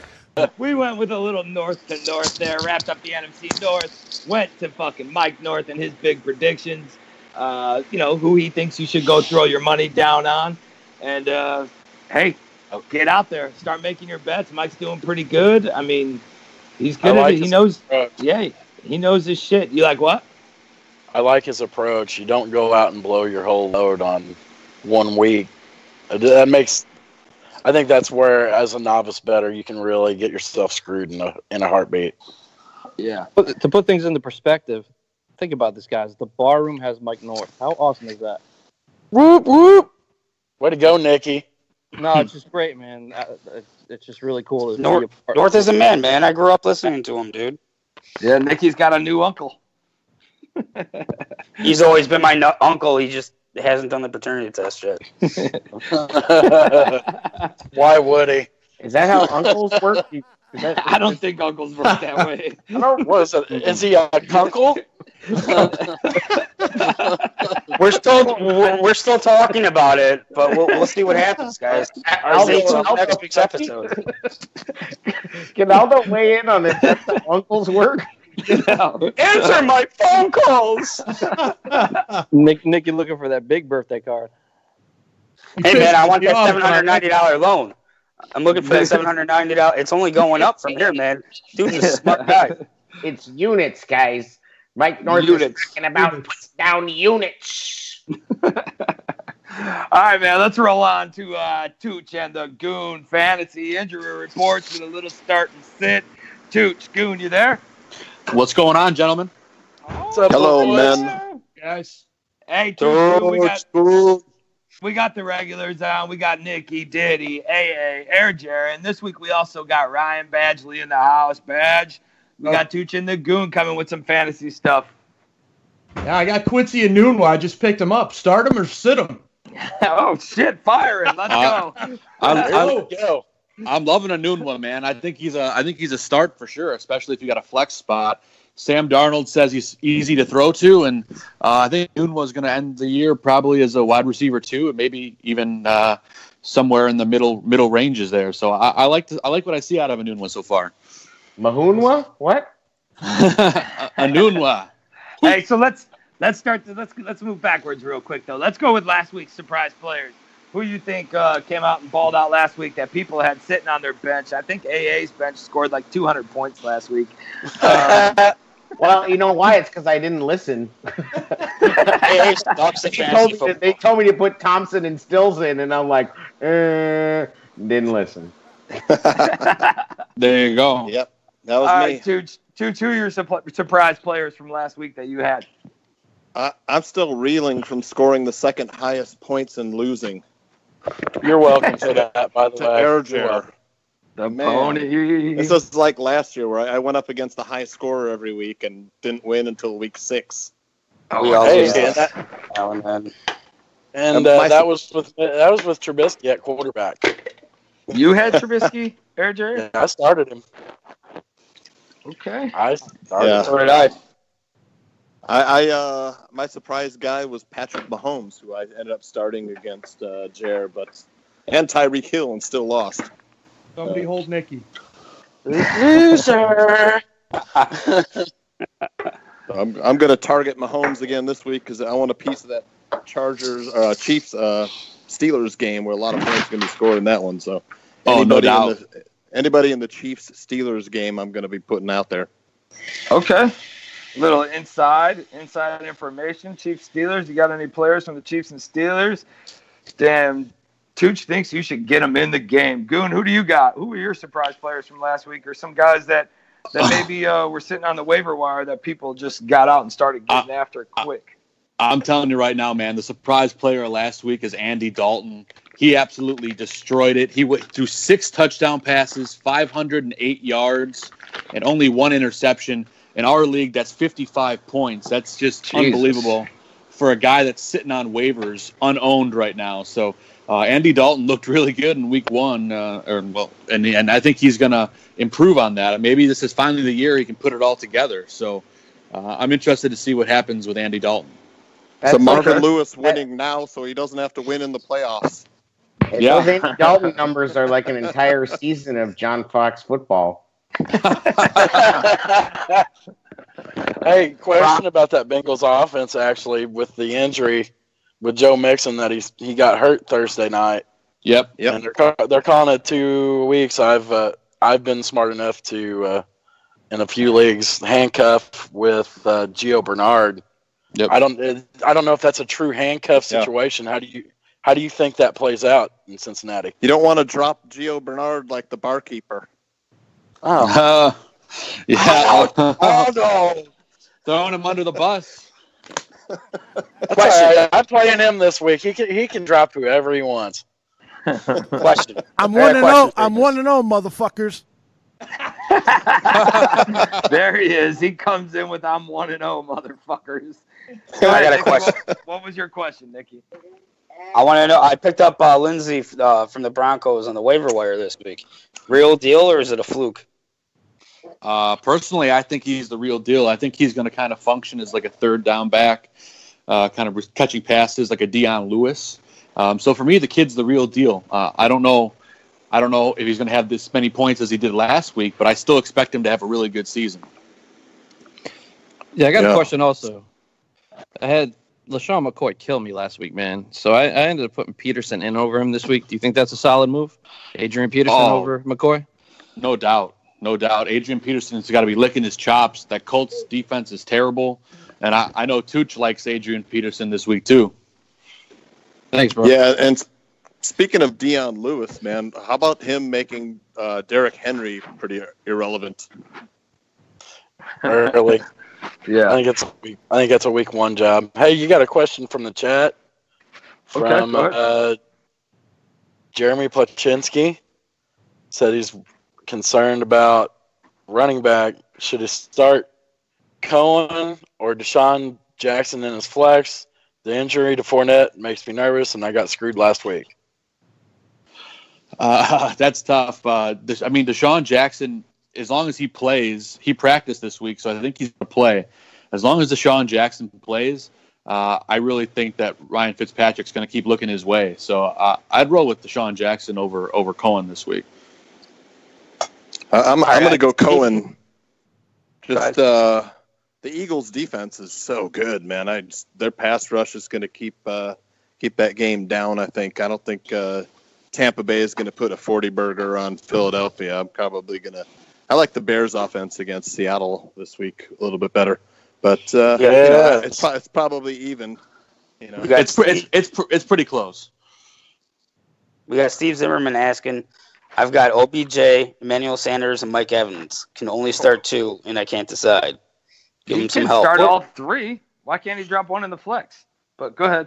Sorry. Unless he might not have a real flex. Yeah. He might have better. I'd say roll with OBJ and Emmanuel Sanders. Like Tooch said, I think Mike Evans has a bit of a tough matchup against the Eagles. Yeah, and the OBJ and Manny Sanders, 2 of the top targeted players last week. Beckham had 15 targets. You know, how about Julio Jones with 19 targets? When was the last time we saw a player of 19 targets? Yeah, it's been a while. So, question from Lucky Kurtz. Question from Lucky Kurtz. Oh, okay. More of a statement. I'm trading AB for Anthony Miller. Good deal, right? Oh, my God. Whoever's trading you, I'm sure loves it. What the fuck? Yeah, what league are you in? Yeah, no shit. Hey, how does the injury report Speaking look? of Fournette, Fournette is looking pretty questionable. Badge just mentioned in the chat, but there's a Chris Mortensen tweet that says Jaguars running back Leonard Fournette remains unlikely to play, but he'll test his hamstring at around noon, 17 to 18 miles an hour, blah, blah, blah. His hamstring is giving him problems. Yeah. So Fournette's definitely a tough play this week. I think if you got T.J. Yeldon, I think you got to go out and if he's not picked up, pick him up. And if you can start him, I think he's a great play this week. Probably just inside the top 20. Big there was a couple leagues I'm in. He was still sitting out there. I went and snatched him up. So don't bother looking if you're in the Barfly leagues. I already got him. You had to take advantage of that, man. Sure. So who's some big name players from last week that you think might have just got lucky and maybe they don't have the best matchup this week and you would sit them down, or I guess it all depends on who else you have, but some guys who had a hell of a game last week that you don't expect to get that out of every week. Randall Cobb had a big game last week, and I think he's gonna. He doesn't play well against the Vikings, so I'm gonna sit Randall Cobb as my sit. This week. Okay. So wait, bring that up, Tooch. Cobb doesn't play well against teams with good linebackers and secondary? Oh, that's weird. He doesn't have a good history against the Vikings. Any big names on that injury report today, guys? Yeah, so I'm looking. Devontae Freeman. Yeah, so Devontae Freeman is out, like Tooch had just mentioned. So Tevin Coleman getting the start for Atlanta. He's a great play filling in there. So if you have Tevin Coleman, fire him up. We got some big names on the injury report that are questionable for today. Ben Roethlisberger currently questionable, but expected to play. Same thing with Devontae Adams and the Packers. He's questionable along with Aaron Rodgers. Both of those guys are expected to go. And then for the Texans, DeAndre Hopkins and Will Fuller were both questionable, but it looks like they're both going to be active today. So those were a couple of those big names. And then we got one more set of running backs for the Patriots. Rex Burkhead and Sony Michel both were questionable, but it looks like they're going to get rolling today. So Sony Michel making his NFL debut today. So keep your eyes on that game to see how he does. It looks like Mac is going to be active for the Colts today, too. That just came across my stream. Phil wants to know what's the updates firing away right now. Go ahead, Nicky. What'd you say? Phil wants to know what's the Sterling Shepard update. Because he's starting Howard. We know that. Yeah, Sterling Shepard's, as far as I know, they have not announced whether or not he's going to play today. George Bayless, Deshaun Jackson or Carlos Hyde as my flex position? Oh, man. That's a tough one. They're pretty close. I'd say Carlos Hyde. I'd say they're finally going to use him this week. Carlos Hyde for me, too. We got Jeremy Paczynski came in. Should I try and start Robinson again? He wasn't very productive last week. Do I give him another shot? Well, A-Rob's got to get – he's got to get going. I would imagine he gets going against the Seahawks defense. Mitch is going to look his way often, and the Seahawks were not very good in the middle of the field, especially with Emmanuel Sanders last week tearing them up. So look for Allen Robinson to have a real big week. Nice. What else? Who's some other guys that you guys think are going up against some? I know it's only 1 week down, but some shitty defenses. Maybe some guys that some sleeper picks or guys that you think we should throw in there. I got to make Dr. Phil happy and go with Jordan Howard against a Bobby Wagner-less Seahawks. Did they drive off the road yet? I mean, they're getting there, right, Tooch? Nicky did. Nicky crashed. Nicky always drives off the road. More often than not. Yeah. How about we got with James Conner? Yeah, my start of the week, the goon here. I got James Conner as my start of the week. Conner's top 5 in my book. He's facing a Chiefs defense that was absolutely torched by the Chargers last week for 144 yards on the ground and 424 yards through the air. So look for more of the same from him. He's a huge top play this week, and until Le'Veon comes back, this guy is a top 5 running back, at least in my book. Hey, do you guys do rankings? Like, you guys have a place? Do you have a place where fans can go see your rankings? Yeah, you guys can check out our rankings anytime. They're live every Tuesday on fantasyfootballgoon.com. So just go to the website and click on our weekly rankings tab. Sweet, man. We got a last couple questions. I know we kind of went over running our mouth today, so we don't have a lot of time left. But Big Ben versus the Chiefs. Do you play him? As long as he's playing in this game, absolutely. Right, dude? Yep. That was any piece of that game. Badge. Yeah, that was me. You could just ask the question, Badge. You don't have to. Oh, put it in the no. chat. He pissed me off last week so bad. I wanted to punch him, knock him off his freaking motorcycle. Jordan wanted Reed to take him to the bathroom. Jordan Reed versus Indy. Zimmer. Steve Zimmerman asked, is Jordan Reed versus Indy a good matchup? Oh, he's killer, man. In my rankings, I got him ranked at number 3 at tight end this week. So I expect him to go off. That Indy defense is not good at all. Okay. Yeah, I love that matchup, too. The last question we got is, will anybody pick up Josh Gordon? Well, that's a great question. It's kind of a tough situation there. You know that he's expected to be cut or traded by Monday. So yeah, odds are that the Ohio State Troopers will pick him up at any point.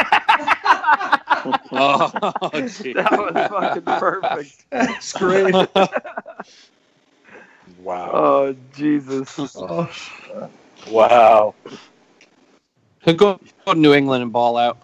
Yeah, he probably will. He'll probably get signed by New England and go from there. I saw a report that he was looking for San Francisco or Dallas. Yep, that's right. Yeah. San Fran would be dirty too. Damn, if he goes to Dallas, that's crazy. But you know what? That's scratch New England, I guess. I mean, guys with drug problems in Dallas don't usually work out so well. Yeah, no, not Sam Hurd. Just saying. Sam Hurd. Is he still in jail? No. I think he is. Imagine if he landed in Philly. Sam Hurd's in jail with Esteban Loaiza. Yeah. in the Chicago former athlete drug dealer Hall of Fame. It's right next to the Chicago Illinois governor wing of the state prison. Yeah, Chicago athletes have their own jail now. Yeah. It's exciting. It's exciting time. What a great time to be alive.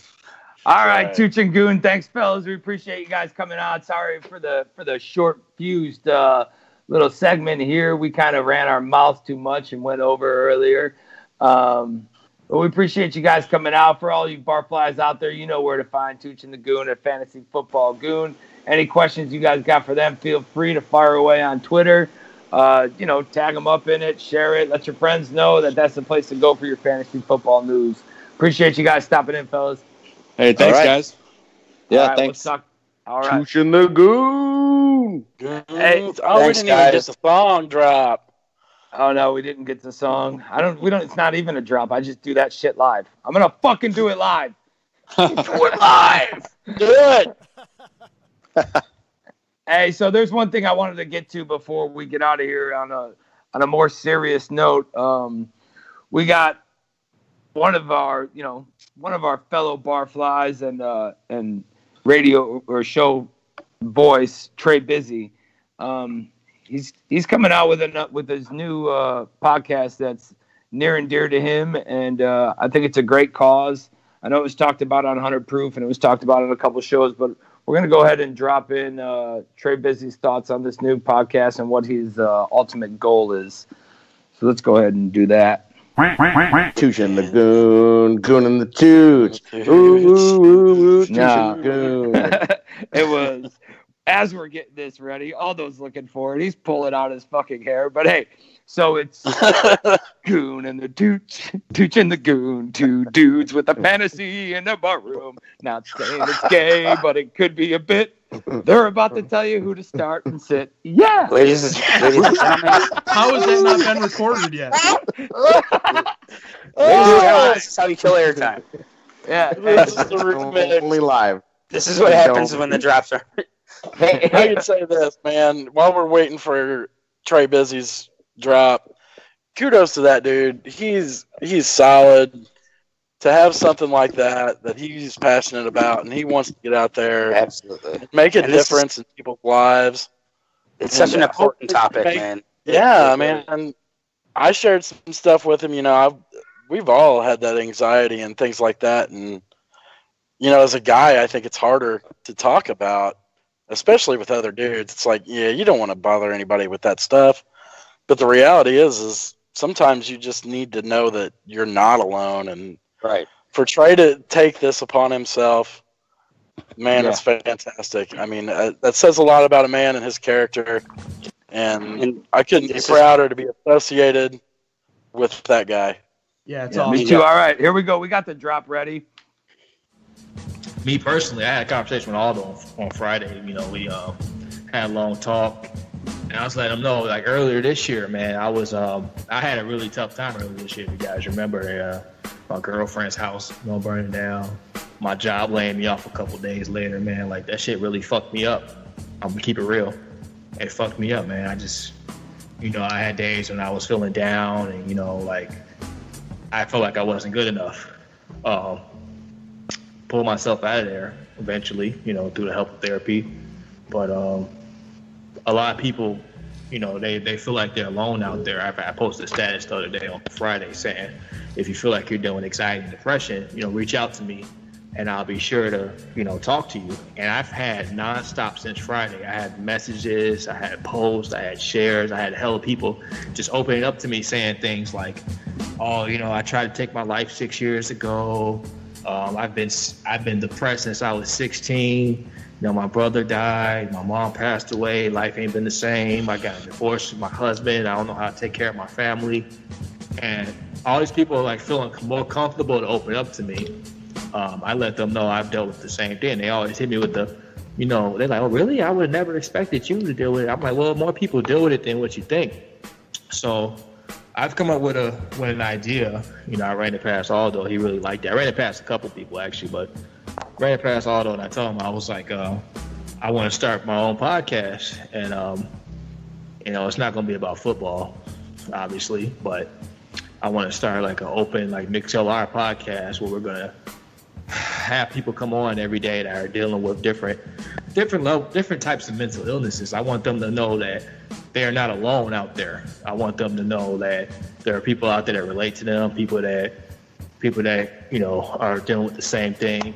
Granted, there might be different causes, but I want them to know that they're not alone. One of the main issues is these people feel like they have nobody they can talk to, nobody in their family, none of their friends. They feel like they're going to be judged. So what I want to do is I want to open up an avenue for them to be able to find people that relate to them, people that are going through the same thing as them, people that know how to have the conversation with them. Just have an open discussion every week. I know people that are licensed clinical psychologists. I'm having them come on and speak on it. They don't have to give away their patients' names, but they could talk about the same issues people are putting out there, their questions, and them talking about their day. They could just, through their expert advice, help these people out, man. Have a way for them to be able to feel accepted, feel wanted. Because that's one of the main things that, depressed people are dealing with, man. They feel like they're alone. I don't want anybody to feel like they're alone, man.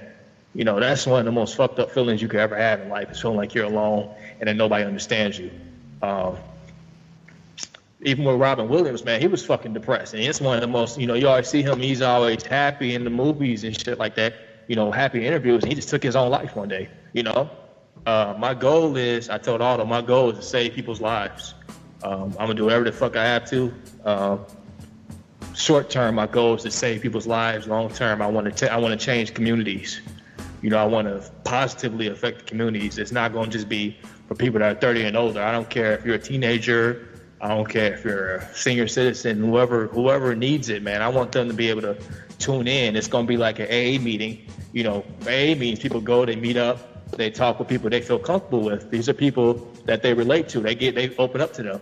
I want it to be the same thing, but I want it to be people that are dealing with depression, anxiety, bipolar disorders, insecurity, not feeling like you're not good enough. I want them to know that there's people out there that relate to them. I don't want them to feel alone. I want them to be able to reach out to other people and we all of us interact together for us to feel comfortable. I want you to know that people give a fuck about you. That's the main thing. Not everybody can afford to go to therapy. Not everybody can afford or have time to go to therapy. Some people work two jobs. Some people have a bunch of kids they can't get away from. A podcast is simply everybody has a phone.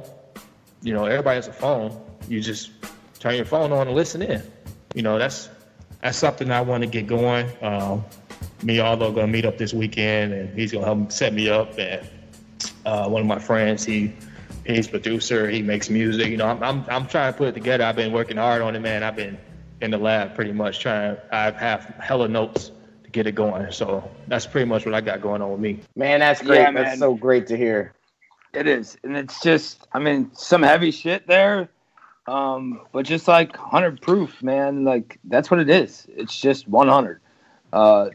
Hell of a dude, and Alec Lifschultz, a.k.a. Trey Busy. The things he wants to do for people in the communities, man, it's remarkable. It's inspiring. It's awesome.